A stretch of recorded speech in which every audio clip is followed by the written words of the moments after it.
தமிழ்நாடு தேர்தல் பிரச்சார கட்டத்தில் இருக்கு. தமிழ்நாடு முதலமைச்சர், எதிர்க்கட்சி தலைவர் சீமான், விஜய் எல்லாரும் பிரச்சார கட்டத்துக்கு போயிருக்கிறாங்க. ஒவ்வொருத்தருக்கும் ஒரு வகையான கேலண்டர் இருக்கு.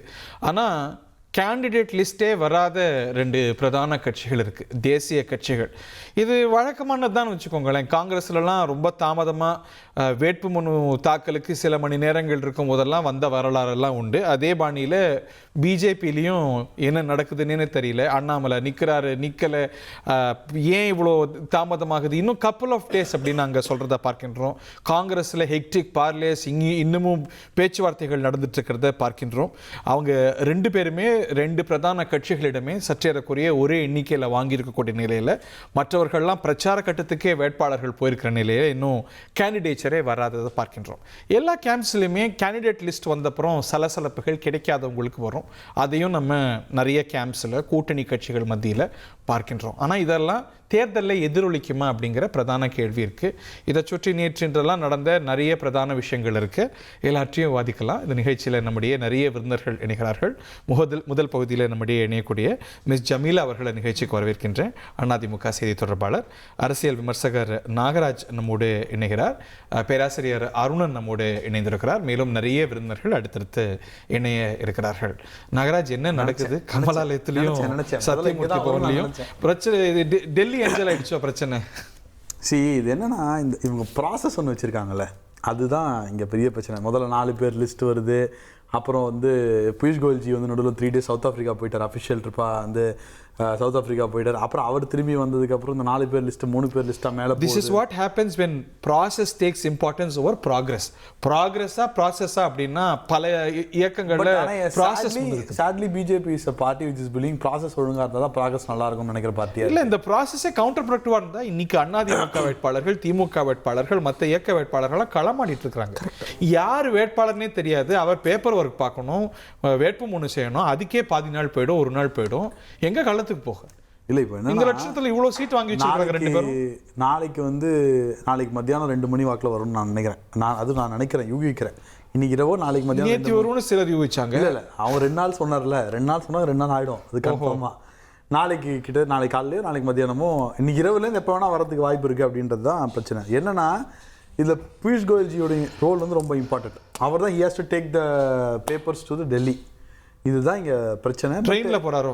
அவர் ஃப்ளைட்டில் தான் போகிறாரு. பட் அவர் இல்லையே ஊரில். he was in south Africa ஒரு அஃபிஷியல் ட்ரிப். அந்த கேஸ் இது சம்மந்தமாக அவங்க ஆஃப்ரிக்கா ட்ரிப் ஏதோ போயிருக்காரு போல. 3 days அவர் போயிட்டு நேற்று வந்ததுக்கப்புறம் he attended the Chennai meeting. First தமிழ்நாட்டில் இருந்த மீட்டிங் தான் அவர் அட்டன் பண்ணார். he met எடப்பாடின்னு நினைக்கிறேன் நேற்று. Sorry, he met Nainar and everyone. கட்சியோட எல்லாருமே சேர்ந்து எல்லாருமே மீட் பண்ணாங்க. அங்கே குழப்பமும் இருக்குல்ல. இவருங்க தேசிய கட்சியில் இருக்கிற பெரிய விஷயம் என்னன்னா, குழப்பம் இல்லைன்னா தேசிய கட்சியே இல்லை என்னை பொறுத்தவரையும். அதை நான் கோஷ்டி இல்லைன்னா தேசிய கட்சி இல்லைங்கிறது கோஷ்டின்னு சொல்ல. சரி, பிஜேபியில் கோஷ்டி கிடையாது, நிறைய இருக்கு. ஒரு என்ன சொல்றது அப்படின்னா, காங்கிரஸ்ல ஒரு நார்மலான ஆளும் எதிர்பார்ப்பாங்க அந்த சீட்டை. பிஜேபி பொறுத்தவரை அது ரொம்ப கிளியராக சொல்கிறேன். நார்மல் ஆளும் எதிர்பார்ப்பாங்க. அதே இடத்துல அந்த தொகுதியில் இருக்க ரொம்ப ஒரு ஹைஃபை ஆளும் எதிர்பார்ப்பாங்க. would be a senior leader. So இந்த நார்மல் இல்லை சார், இந்த 27 சீட் வாங்கினாங்களே, அப்பயே ஐடென்டிஃபை பண்ணியிருப்பாங்களா? இப்போ ஒரு சீட்டு மற்ற கூட்டணி கட்சிகள் பெறுதுன்னா இன்னாருக்கு கொடுக்க அப்படிங்கிற ஒரு மனக்கணக்காவது இருக்கும். அன்புமணி உடனே போட்டார், டிடிவி உடனே போட்டார், இல்ல திமுக கூட்டணி கட்சிகள் உடனே போட்டாங்க. இது பிஜேபியை ஃபாலோ பண்றவங்க எல்லாரோட ரிக்வெஸ்ட் ரொம்ப வருஷமா இருக்கு. எம்பி எலெக்ஷனில் ஒரு மாதிரி இருக்குது, எம்எல்ஏ எலெக்ஷனில் ஒரு மாதிரி இருக்குது. எம்பி எலெக்ஷனில் ப்ராசஸ் ரொம்ப குவிக்காக இருக்குது. எம்எல்ஏ எலெக்ஷன் போது அது it is taking long time அப்படின்னு சொல்கிறாங்க. எனக்கு தெரியும், நேற்று கமலாலேருந்து எல்லாம் வெளில போகும்போது 1 மணி ராத்திரி 11:15 பியூஷ் கோயல் போனால் சண்டை போட்டுருந்தாங்களோ வரைக்கும். இல்லை யாரை எங்கே கேண்டிடேட்டாக போடுறது? ஒரு 10 இந்த தொகுதி எனக்கு, இந்த தொகுதி உனக்கு, அப்படி கிடையாதுங்க. நீங்கள் அப்படி கிடையாது. It is not like it's one persons choice. இப்போது ஏடிஎம்கே எடுத்துக்கிட்டிங்கன்னா டக்குன்னு எடப்பாடி அம்மாவோ எடப்பாடி யாராக இருந்தாலும் டிக் பண்ணிட்டு போயிடலாம். But doesn't happen by dictating. அந்த இதில் இங்கே கிடையாது. இல்லை யாரை வேணா அப்ஜெக்ட் பண்ணலாம். இப்போ ஒரு கேண்டிடேட்டை சொல்கிறீங்கன்னா, இல்லை அவர் டிசர்வ்டு கிடையாது, அது any big names can come, any big names can go out. அது மாதிரி பல விஷயங்கள் இருக்குது. ஹரி, ஓகே, ரொம்ப சுருக்கமாக முடிச்சிட்டேங்க. இல்லை, இதுக்கு மேலே பிரச்சனை பெருசாக இருக்கு. பிரச்சனையே இல்லை, இது இஸ் நாட் அ ப்ராப்ளம் நான் சொல்ல. இல்லை, ப்ராசஸ் ரொம்ப பெருசாக இருக்குது. ஆனால் இது ரொம்ப வருஷத்தோட ரிக்வெஸ்ட். பிஜேபி தரப்புலேருந்து பிஜேபி ஆதரவாளர்ன்ட்டு ரொம்ப வருஷம் ரிக்வெஸ்ட் என்னவா இருக்குன்னா, எம்பி எலெக்ஷன் ஒரு மாதிரி அணுகுறீங்க. எம்எல்ஏ போன வாட்டி எம்பி எலெக்ஷன் 15 days முன்னாடி let's speak about the elephant in the room. Annamalai போட்டியிடாதது அங்க அது ஒரு பெரிய காரணமா இருக்கு. இல்ல அது பெரிய ஒரு இது விவாதமா தான் போச்சுன்னு தான் நான் கேள்விப்பட்டேன். அண்ணாமலை இப்ப போட்டியிடுகிறாரா மாட்டாரா அப்படின்றது. அவருக்கு எந்த தொகுதி? இல்லை 27 தொகுதி இருக்கு. 27ல வந்து மொடக்குறிச்சி நல்ல தொகுதியா இருக்கு, கோயம்புத்தூர் நார்த் நல்ல தொகுதியா இருக்கு, மயிலாப்பூர் நல்ல தொகுதி. அதிமுகவினர் வந்து மயிலாப்பூர் நிக்க சொல்லுங்க, நான் ஜெயிக்க வைக்கிறேன்லாம் சொல்லி நான் கேள்விப்பட்டேன். ஜெயிக்க வைப்பீங்களா மேடம்? கூட்டணி கட்சி யாராவது ஜெயிக்க வைப்பாங்க. இல்லைங்க, என்கிட்ட ஒரு அதிமுக நபரே சொன்னாரு, நீங்க அவர் அங்க நின்றா நாங்க ஜெயிக்க வைப்போங்க அப்படின்றாங்க.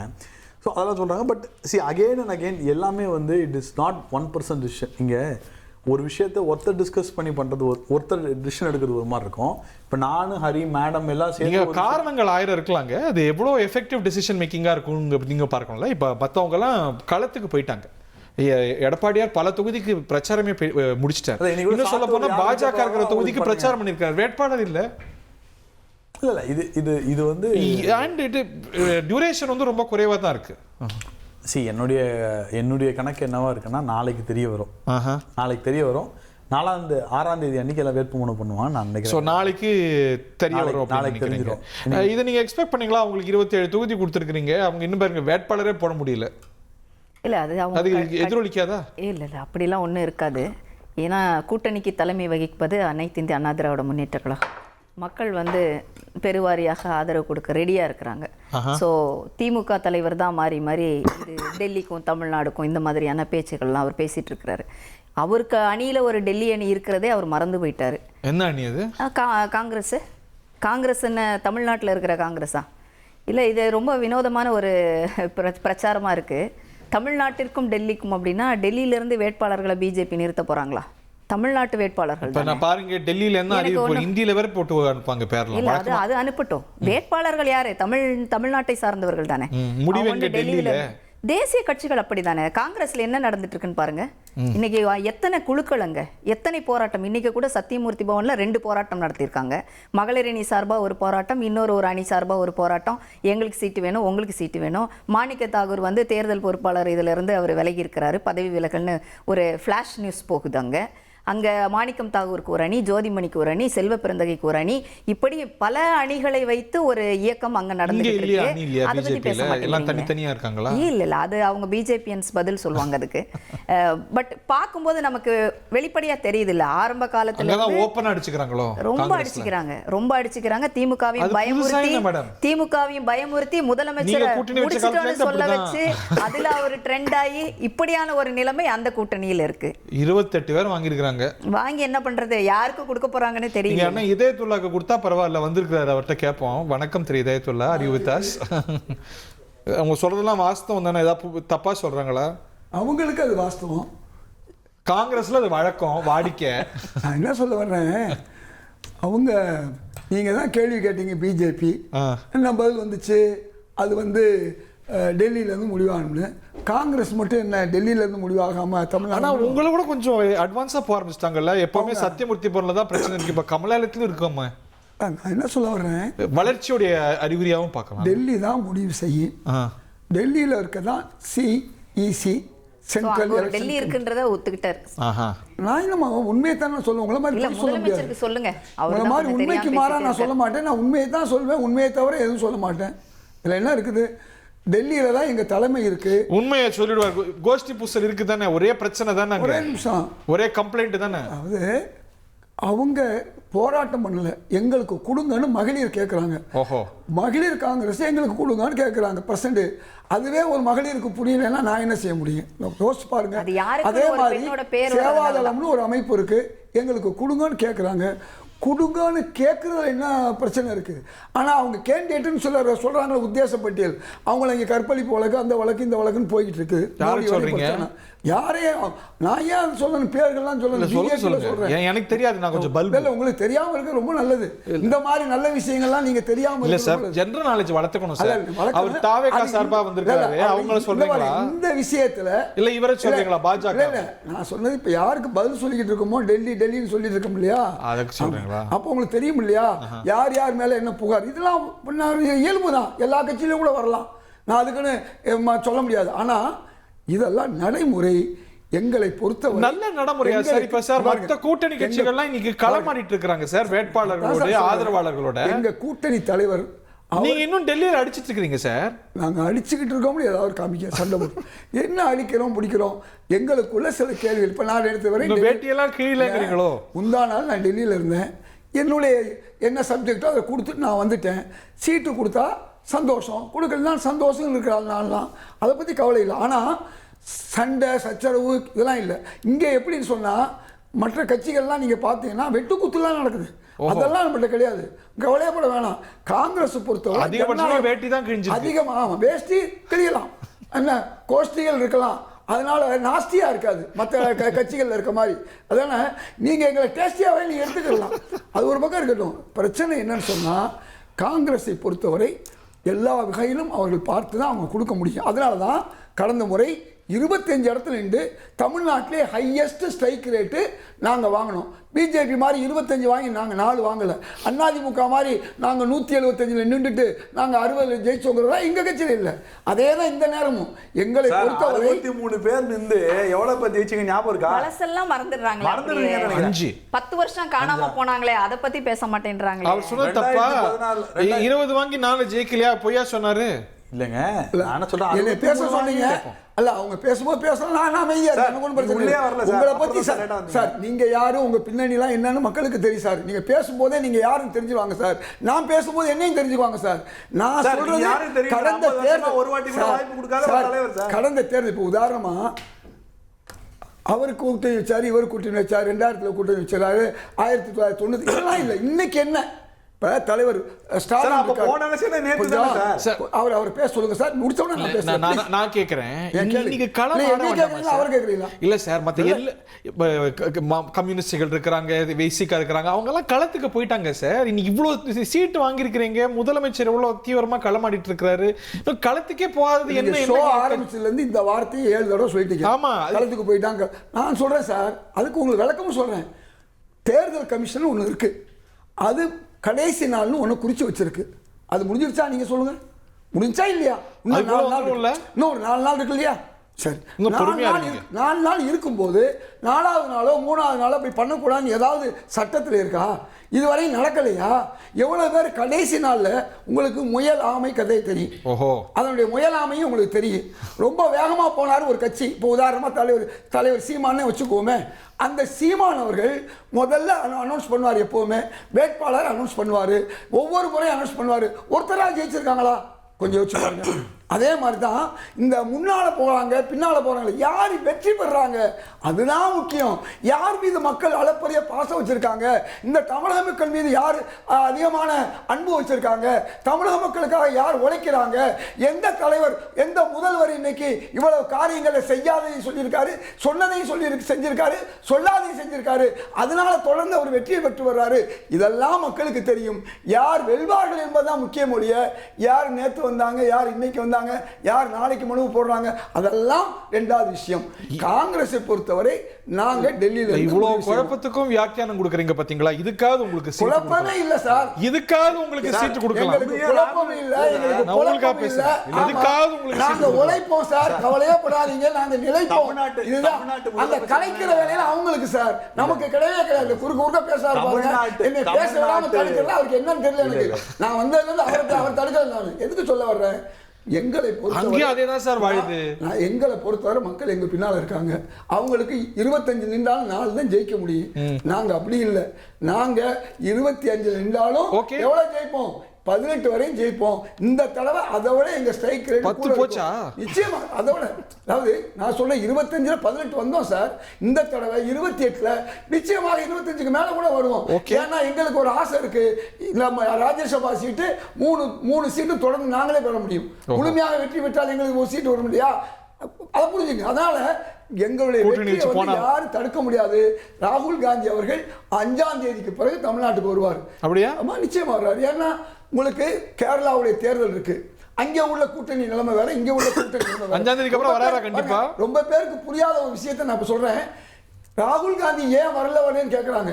அங்கே பாருங்க, ஒரு மாநிலத்தில் வேறு கூட்டணி, அதே கூட்டணி இங்கே வேலையாற்று. அப்ப அந்த தேர்தலை முடித்து விட்டு தான் இங்கே வருவார். அவர் ஒரு தடவை வந்தா பாருங்க பேராசிரியர், 100 தடவை வர்ற மாதிரி பாருங்க பேராசிரியர், பாருங்க மோடி அவர்கள் 30 தடவை வந்தாலும் ராகுல் காந்தி எங்க உங்களுக்கு பலன் கிடைச்சது போகுது? எங்க ஒரு 4 ஓட்டு அவர் பேசி இந்திய கூட்டணி கட்சியான கம்யூனிஸ்ட் வந்த போது எவ்வளவு நல்ல எண்ணம் பாருங்க. இல்ல ஏன் இந்த கூட்டணிக்காக ட்வீட் போட இல்ல முடியல? அது விடுங்க, முதலமைச்சர் அன்ஃபாலோ பண்ணிருக்காரு. அது ஏன்னு கேளுங்க. முதலமைச்சர் ராகுல் காந்தி அன்ஃபாலோ பண்ணிருக்காரு.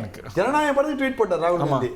ஏன் முதல்வருக்காக இல்ல இந்த கூட்டணிக்காக ஒரு ட்வீட் போடல? ஒரு ஜனநாயக திருவிழாக்கு ட்வீட் போட வேண்டாமா சார்? திமுக கூட்டணிக்கு வாக்களிங்க. அவருக்கு பிடிக்கல, அவருக்கு பிடிக்கல. பேராசிரியர் ராகுல் காந்தி ஏன் வரலங்கிற கேள்விக்கு அவரே சொல்லியிருக்கிறார். எங்க உங்களுக்கு 4 ஓட்டு விழுந்துற போகுதுன்னு வரலையா? நல்ல கூட்டணி. அவர் அப்படியாக்க சொன்னாரு. அப்படிதான் சொன்னாரு. இதெல்லாம் ரொம்ப தெளிவா சொன்னாரு. இல்லைங்க, கேரள மாநில அரசியல் வேறு, அங்க உள்ள கூட்டணி அமைப்பு வேறு, தமிழ்நாடு அரசியல் வேறு, இங்குள்ள கூட்டணி வேறுன்னு சொல்லித்தாங்க சொன்னார். நீங்கள் ஒரு பகுதியை மட்டும் ஒரு வாக்கியத்தை சொன்னார். நம்ம அரசியல் சாசனமே ஒப்புக்கொண்டு இட்ஸ் யூனியன் ஆஃப் ஸ்டேட்ஸ், இது மாநிலங்களின் ஒன்றியம். அந்த மாநிலங்கள் மொழிவாரியாக பிரிக்கப்பட்டன. அதோடைய அர்த்தம் நான் புரிந்து கொள்வது அல்லது வரலாற்றாளர்கள் ஒப்புக்கொள்வது, இந்தியா என்கிற ஒரு மகத்தான நாடு, பல்வேறு தேசிய இனங்களை கொண்ட நாடு. ஒவ்வொரு தேசிய இனத்துக்கும் அரசியல் வரலாறு வேறு. ஆகவே கேரள அரசியல் தமிழ்நாட்டில் இல்லை, இருக்க முடியாது. ஏன் பக்கத்தில் உள்ள புதுச்சேரி அரசியலுக்கும் தமிழ்நாடு அரசியலுக்குமே வேறையாக இருக்குது. ஆனால் ரெண்டுலேயும் தமிழர்கள் தான். ஆகவே அது இயல்பாக வேறுபட்டு தான் நிற்கும். ஆனால் ரெண்டுலேயும் ஒரு பொதுத்தன்மை என்பது பாஜகவை எதிர்ப்பது, அதை ஆட்சிக்கு வரவிடாமல் செய்வது என்பது இருக்கு. இது ஒரு புறம் இருக்க, எங்க மாறி மாறி பிஜேபியோட பி டீம் யாருன்னு அடிச்சிட்டு திரியறீங்களே. ஏங்க அது அங்கங்க அந்த பிரச்சாரம்லாம் நடக்கும், இங்கே நடக்குது அப்படி. ஆகவே நீங்கள் அதை இங்கே பேசுகிறதா இருந்தால் ஒரு பிரயோஜனம் இல்லை, நீங்கள் பேசிட்டு போங்க. எனக்கு ஆட்சி அப்படி இல்லை. மக்கள் அதை பற்றியா பேசிகிட்டு இருக்காங்க. நானும் பார்க்குறேன் பத்திரிகைகள் சரி, இதர ஊடகங்களையும் சரி, தமிழ்நாட்டு அரசியல் தான் பேசுகிறாங்க. ஆகவே நீங்கள் பேசுகிறது மாதிரிலாம் பெரிய அளவுக்கு அதெல்லாம் இங்கே வரல, நான் பார்த்துட்ருக்கேன். ஆனால் உங்களுக்கு உரிமை உண்டு, சொல்லிட்டு போங்க. நான் அதான் அடிப்படை விஷயத்தை சொல்லிட்டேன். பொதுத்தன்மை ரெண்டிலையும் பாஜகவை வீழ்த்துவது. ஆனால் இதர அரசியல் நிலைமை வெவ்வேறு. ஆகவே அதுக்கு தகுந்த மாதிரி தான் கூட்டணி. நீங்க ஒரு பொது மனுஷனா சொல்லுங்க ப்ரொஃபசர், நீங்க கூட்டணி தர்மத்தை கடைபிடிக்கிறது கிடையாது. இந்த 2 கட்சிகளும் தேசிய கட்சிகளும், நீங்க காங்கிரஸ்லயும் பாக்குறோம், பிஜேபிலையும் பாக்குறோம், இந்த தாமதம் நீங்க எல்லாரும் அவ்வளவு வேகமா களமாடிட்டு இருக்க இந்த தேசிய கட்சிகளுடைய குழப்பம். இவங்க இவ்வளவு அதிகமா பெற்றிருக்கிறாங்க, நீங்கெல்லாம் கூட குறைவா தான் வாங்கியிருக்கிறீங்க. அவங்க பிஜேபி 27 வாங்கியிருக்கிறாங்க போன வருஷத்தோட கூட, காங்கிரஸ் 28 வாங்கியிருக்கு. இவ்வளவு களத்துக்கே வராம இவ்வளவு சொந்த பிரச்சனைகளுக்கு அடிச்சிட்டு இருக்கிறவா இவ்வளவு ஜாஸ்தி வாங்கினீங்கிற வருத்தம் உங்களுக்கு சக தோழமை கட்சியா வரலையா? இல்ல, முதல் விஷயம் தேசிய கட்சிகள் சொல்லி பொதுமைப்படுத்தாதீங்க. நீங்க ஒரு வித்தியாசமானவங்க, நான் ஏத்துக்கிறேன். இல்ல சொல்றேன், இல்ல அந்த வார்த்தை வந்ததுனால ஒண்ணு நீங்க புரிஞ்சுக்கிட்டு தான் சொல்ல. இல்ல ஆகவே நாங்க எவ்வளவு எளிதாக விஷயத்தை முடிச்சோம். அப்கோர்ஸ் அதிக தொகுதிகள், கூடுதல் தொகுதிகள், உரிய தொகுதிகளுக்காக இது பண்ணோம். ஆனால் அதே நேரத்தில் நாங்கள் எங்களுடைய செயலாளர் தோழர் சண்முகம் இது பற்றியெல்லாம் தெளிவாக கச்சிதமாக எடுத்து சொல்லிட்டாரு. இந்த ஒற்றுமை இன்றைக்கு எப்படி தேவை, பாஜக அதிமுக கூட்டணியை வீழ்த்த வேண்டியது காலத்தின் கட்டாயம். ஆகவே நாம் இதெல்லாம் ஒப்புக்கொண்டு போயிருக்கோம். ஒரு 5 தொகுதிகள் உடனடியாக வேட்பாளர், அதே போல் அங்கே 5 தொகுதிகள் சிபிஐ கட்சியில் வேட்பாளர், அதே போல் இதர குறிப்பாக விசிகாவிலையும் இதர கட்சிகள்லையும் போட்டுட்டாங்க, இந்திய யூனியன் முஸ்லீம் லீக்கோ அல்லது நம்முடைய மனிதநேய மக்கள் கட்சியில். ஆகவே பெரிய அளவுக்கு இங்கே விஷயங்கள் காங்கிரஸ்ல போடாதது எப்படி பாக்குறீங்க? போயாச்சு. காங்கிரஸ்ல போடாதது எப்படி பாக்குறீங்க? அதிகமா முதல்ல வாங்கினது அவங்க தான். இல்லை அது இல்லை உண்மை. அதெல்லாம் நயம்பட பல பேர் சமூக ஊடகங்கள்ல எல்லாம் சொல்லிட்டு இருக்காங்க, நான் படிச்சுட்டு தான் வர்றேன்.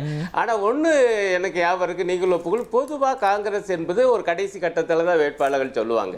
நீங்களே அந்த அறிமுகத்தில் சொன்னீங்கல்ல ஹரி, அதுபோல் எப்போவோ அதுதான் அவங்களுடைய வளமை. ஆகவே இதெல்லாம் ஒன்றும் பெரிய அளவுக்கு நம்ம எதிர்பாராத விஷயம் இல்லை. ஆனால் ஒன்றை சொல்லுவேன், அது என்னன்னா பாஜகவிலே அப்படி இருக்கு. ஆனால் பொதுவாக பாஜக பற்றி என்ன சொல்லுவாங்கன்னா, இது ரொம்ப கட்டுக்கோப்பான கட்சியா, ஆர்எஸ்எஸ் உடைய அரசியல் பிரிவு, அது பார்த்தா அங்கே ஒருத்தவங்க கோடு போட்டாங்கன்னா, தலைமை கோடு போட்டால் யாரும் மீற மாட்டாங்க, அப்படி இப்படி அது அரசியல் ஒழுக்கத்துக்கு ரொம்ப அப்படிலாம் பேசுவாங்கல்ல. இப்போ என்ன ஆகிப்போச்சு, அவர் அண்ணாமலை நிற்பாரா இல்லையா, அவர் நிற்க வேண்டும் என்று வானதி சீனிவாசன் பொது வெளியில் அப்பீல் விடுறாங்க. இப்போ கடைசியில் பார்த்தா அவர் கூட்டத்துக்கு வரல. வரணும்னு சொல்லி கோயல் ஏதோ சொன்ன பிறகு அவர் ஹெலிகாப்டரில் வந்தாருங்கிறாங்க. இப்போ கடைசியாக செய்தி பார்த்துட்டு வர்றேன், இப்போ வானதி சீனிவாசன் வாங்கினாங்க, இப்போ அவங்க தொகுதியில் தான் அண்ணாமலை கேட்குறான்னு ஒரு செய்தி. எந்த அளவுக்கு உண்மைன்னு எனக்கு தெரியாது. ஆனால் இந்த மாதிரி தலைவர்கள் மத்தியிலேயே எந்தெந்த தொகுதி எது எங்களுக்கு இடையில அப்படிங்கிறதுல பிரச்சனை இருப்பதாக பாஜகவில் வெளிப்பட்டிருப்பது என்பது உண்மையிலேயே எதிர்பாராத விஷயம். ஏன்னா அவங்களுடைய கிளைம் அப்படி இருந்துச்சு. நாங்க அவ்வளவு கட்டுக்கோப்பான கட்சி, நாங்கள் காங்கிரஸ்ல எதிர்பார்த்த விஷயம்ங்கறீங்க. இப்ப செல்வ பெருந்தகை மேல கம்ப்ளைன்ட் கொடுத்திருக்காங்கன்னு செய்தி. இல்ல பொதுவான வளமை, பொதுவான வளமை அது அவங்களே மறுக்க மாட்டாங்க. இது தெரிஞ்ச விஷயம் தான். அவங்க கடைசி நேரத்துல தான் கொடுப்பாங்கிறது எல்லாருக்கும் தெரியும். அது வரைக்கும் நான் ஒன்றை சொல்வேன், ரெண்டுலயும் இப்படி இருந்தாலும் கூட பாஜகவுல இது ரொம்ப வினோதமானது. அதுவும் தமிழ்நாட்டில் இந்த மாதிரி முன்னாள் தலைவர், இன்னாலும் அவர்தான் பெரிய தலைவர் என்று முன்வைக்கப்படுகிற அண்ணாமலை சுற்றி இவ்வளவு பெரிய அது என்ன வார்த்தை சொல்றது, குழப்பம் தான் சொல்லணும், உருவாக்கி இருக்கிறேன். ஆனால் ஒன்றை சொல்லுவேன், இதெல்லாம் ஒரு 5-6 நாளில் முடிஞ்சு போயிடும். அதையும் நான் சொல்றேன். பாஜக அது அதிமுக கூட்டணியாலும் பாஜக கூட்டணி அல்லது எங்க கூட்டணியிலையும் சரி. ஏன்னா நான் கடந்த கால அனுபவத்தில் சொல்றேன், அந்த வாபஸ் வாங்குற வரைக்கும் இருக்கும், நான் ஒப்புக்கொள்றேன். வாபஸ் வாங்குகிற வரைக்கும். ஆனால் வாபஸ் வாங்கி முடிச்சு செட்டில் ஆன பிறகுங்க ஹரி உங்களுக்கும் தெரியும், பிறகு அந்த வேகம் பிடிக்கும் பாருங்க, பரப்புரை வேகம். சோ இதெல்லாம் கடந்து போய்டுவீங்க. அடுத்து வெவ்வேறு விஷயங்கள் வந்துரும். அதுல கடந்து போய் ரிஃப்ளெக்ட் ஆகாது. ஆமாங்க. நான் இதுக்காக சொல்ல, அனுபவத்துல சொல்றேன். உங்களுக்கு தெரியும், நீங்க பாருங்க. பூரா ஒரு 6ஆம் தேதி 7ஆம் தேதிக்கு பிறகு எல்லாம் கடந்து போயிடுவாங்க. ப்ரொஃபசர் ரொம்ப நியாயமா சொல்லிருக்கீங்க. இது கடந்து போகுங்கிறதையும் நம்ம பாக்குறோம். அது ரொம்ப நியாயமான விமர்சனம். அவர் சொல்ற விமர்சனம் ஏற்கத்தக்க தானே. பாஜக பார்ட்டி வித் டிஃபரன்ஸ், ஆஹா ஓஹா ஆர்எஸ்எஸ் சொன்னா கேட்போம் அப்படின்னு. அங்க என்ன நடக்குது? ப்ரொஃபசர் சொன்னதுக்கெல்லாம் பதில் சொல்லுங்க. இப்போ பாருங்க, ப்ரொஃபசர் கட்சிக்கு ரொம்ப சிம்பிளான வேலை. 5 பேர் தான். இங்க 27 பேர். அந்த 5ல யாரா அடிச்சிட்டாளா? இல்ல எனக்கு வேணும் எனக்கு வேண்டாம்னு சொன்னாங்க. அப்படி கிடையாதுங்க. 5 பேர் தான். இங்க 27 × 3 பேர். இந்த 3 பேர் சூஸ் பண்ணி அனுப்பிச்சதுக்கு அப்புறம் ஒண்ணு இல்ல சார், அங்க ஒரு டிசிப்ளின் பாக்குறோம்ல. இப்போ சைலஜா டீச்சர் மினிஸ்டர் இல்லனா அவங்க அப்படியே கடந்து போயிடுறாங்க. அதுக்கு அங்க கம்யூனிஸ்ட் கட்சியில எனக்கு என் பேர்ல பட்டியல் இருக்கு இல்ல அப்படின்னு யாராவது அடிச்சு பார்த்திருக்கோமா? யாராவது எனக்கு அதிருப்தி பொது வழியில வெளிப்படுத்தி பார்த்திருக்கோமா? ஏன் அது போலத்தான் நீங்க சொல்லி வந்தீங்க, ஆர்எஸ்எஸ் அப்படி ஒரு இயக்கம், கட்டுக்கோப்பான இயக்கம், இங்க காரியகர்த்தா தான் அப்படின்னு. அங்க அவ்வளவு கட்டுக்கோப்பை பாக்குறோம், இங்க இல்லையே. இங்க பாருங்க, ஒரு கட்சி ரெண்டுமே ஐடியாலஜிக்கல் ஆர்கனைசேஷன். காங்கிரஸ் கூட it's a mix of all ideologies. நீங்க சொல்றது அப்சல்யூட்லி ரைட். ஓகேவா? ஒரு கட்சி 1% நோட்டா பார்ட்டின்னு சொல்ற கட்சி கிட்டத்தட்ட டபுள் டிஜிட் இருக்கு அப்படின்னு சொல்லி நீங்க கிளைம் வச்சுக்கிறாங்க. ரைட்? இன்னைக்கு ஒரு தொகுதிக்கு அப்ளை, இப்போ 27 ஒரு தொகுதிக்கு அப்ளை பண்றதுக்கு 10 பேர் இருக்காங்க இந்த கட்சியில். இந்த கட்சியில் அப்படிலாம் இருந்ததே கிடையாது. இந்த கட்சி நீ கூப்பிட்டு அதிமுக 100 பேர் இருக்காங்க. இல்லங்க, அங்க அடிச்சுக்கிறது இல்லைங்க. அப்படி கிடையாது. திமுக 200 பேர் இருக்காங்க. நான் சொல்ற பேருங்க, திமுகலயும் அதிமுகலயும் ஸ்டாலின் சொல்றது, எடப்பாடி சார் சொல்றதா டிசிஷன். இங்க மோடி சொல்றது இல்லையா, அமித்ஷா சொல்றது இல்லையா? நீங்க தப்பா கேக்குறீங்க. இங்க Modi Amit Shah will be process of அந்த ப்ராசஸ்ல இருப்பாங்க. ஒரு ஃபார் எக்ஸாம்பிள் லாஸ்ட் எலெக்ஷன்ல நம்ம காந்தி அவர்களுக்கு சீட் இல்லைன்னும் போது மோடி இன்வால்வ் ஆனா காந்திக்கு சீட் வாங்கி கொடுத்து அந்த மாதிரி ஒரு இன்புட் கொடுக்க முடியும். தவிர இந்த ப்ராசஸை கடந்து போறது பெரிய ப்ராப்ளமா இருக்கும் இந்த கட்சியில. அதுதான் ப்ராப்ளம். இந்த ப்ராசஸ் தான் ப்ராப்ளம். இந்த ப்ராசஸ் பழைய ஃபார்மேட்டுக்கு ஒர்க் ஆகுது, இப்போ நியூ ஃபார்மேட்டுக்கு ஒர்க் ஆகாது. they'll change it தான் நான் நினைக்கிறேன். தொடர்ந்து பேசுவோம். வேற நிறைய டெவலப்மெண்ட்ஸும் நடந்துட்டு இருக்கு. நேத்திக்கு நடந்ததுல பாட்டிலாம் வீசிட்டாங்க அப்படின்னு விமர்சனம். தாவேகா கேம்ப்ல நிறைய பரபரப்பு. அங்கேயுமே வேட்பாளர் பட்டியல சிக்கல். உங்க தோழமை இயக்கத்தை சேர்ந்த அப்படியா என்ன சிக்கல் இருக்கு? விமர்சனம் நீங்க பாக்குறது இல்லையா சோஷியல் மீடியால? சிக்கல் என்ன பிரச்சனை? நான் சிக்கல் இல்லையோ, சரி நம்ம கேட்டு தெளிவோம். டாக்டர் சுமந்த் அவர்களும் இணையறாரு. டாக்டர் சுமந்த், இப்ப நீங்க இணையறதுனால இப்ப என்ன பேசிட்டு இருந்தோம், தேசிய கட்சிகள் ரெண்டுத்திலயுமே லிஸ்டே வரலையே அப்படின்னு சொல்லும்போது ஆளுக்கு ஒரு வியாக்கியானம் சொல்லிட்டு இருந்தாங்க. இல்லை எங்கள் ஜனநாயக கட்சி காங்கிரஸ்லாம் வழக்கமாக அப்படி தானே வரும்னாரு இதயத்துல்லா. இல்லை பிஜேபியில் இப்போ வளருதான், அதனால நிறைய போட்டியும் வளருதான், நிறைய பேர் கேட்குறாங்களாம். திரு அண்ணாமலை போட்டி இல்லைங்கிறத பற்றி திரு அருணன் விமர்சனம் செஞ்சார். வாட் இஸ் யுவர் வியூ இந்த மேட்டரில்? முதல்ல அதுக்கு 30ஆம் தேதி அந்த லிஸ்ட் ரெடி ஆகாத போது உடனே அவர்களுக்கு தெரியும் 2ஆம் தேதி வந்தா போறோம்ட்டு. ஏன்னா 31 1ஆம் தேதியும் வேட்புமனு தாக்கல் இல்லை. சோ அந்த 2 days இப்போ நம்ம நாளைக்கு காலையிலயும் வேட்புமனு லிஸ்ட் வரலன்னா திருப்பியும் 3ஆம் தேதி திருப்பியும் விடுமுறை, because of Good Friday. So உங்களுக்கு வேட்புமனு தாக்கல் வந்து அப்போ சனிக்கிழமை மட்டும் செய்யலாம், இல்ல திங்கட்கிழமை, இன்னும் 3 நாள் தான் இருக்கு. கரெக்ட். என்னுடைய யூஸ்வலா இந்த மாதிரி ஒரு சிச்சுவேஷன்ல என்ன பண்ணுவாங்க, பிரச்சனை இல்லாத இடங்களுக்கு ரிலீஸ் பண்ணிடுவாங்க. முதற்கட்டமா இப்போ உதாரணத்துக்கு ஒரு 20 இடங்களுக்கு ரிலீஸ் பண்ணிட்டு அந்த எங்கெல்லாம் சர்ச்சை இருக்கோ அந்த 7-8 சீட்டை மட்டும் வச்சுக்கிட்டு அதுக்கப்புறம் அது சப்சிக்வெண்ட் லாஸ்ட் மினிட்ல கூட ரிலீஸ் பண்ணலாம். அது நம்ம பல முறை பார்த்திருக்கோம். எல்லா கேண்டிடேட் லிஸ்டையும் ஒரே இன்ஸ்டால்மெண்ட்ல கொடுக்கணும்னு அவசியமே கிடையாது.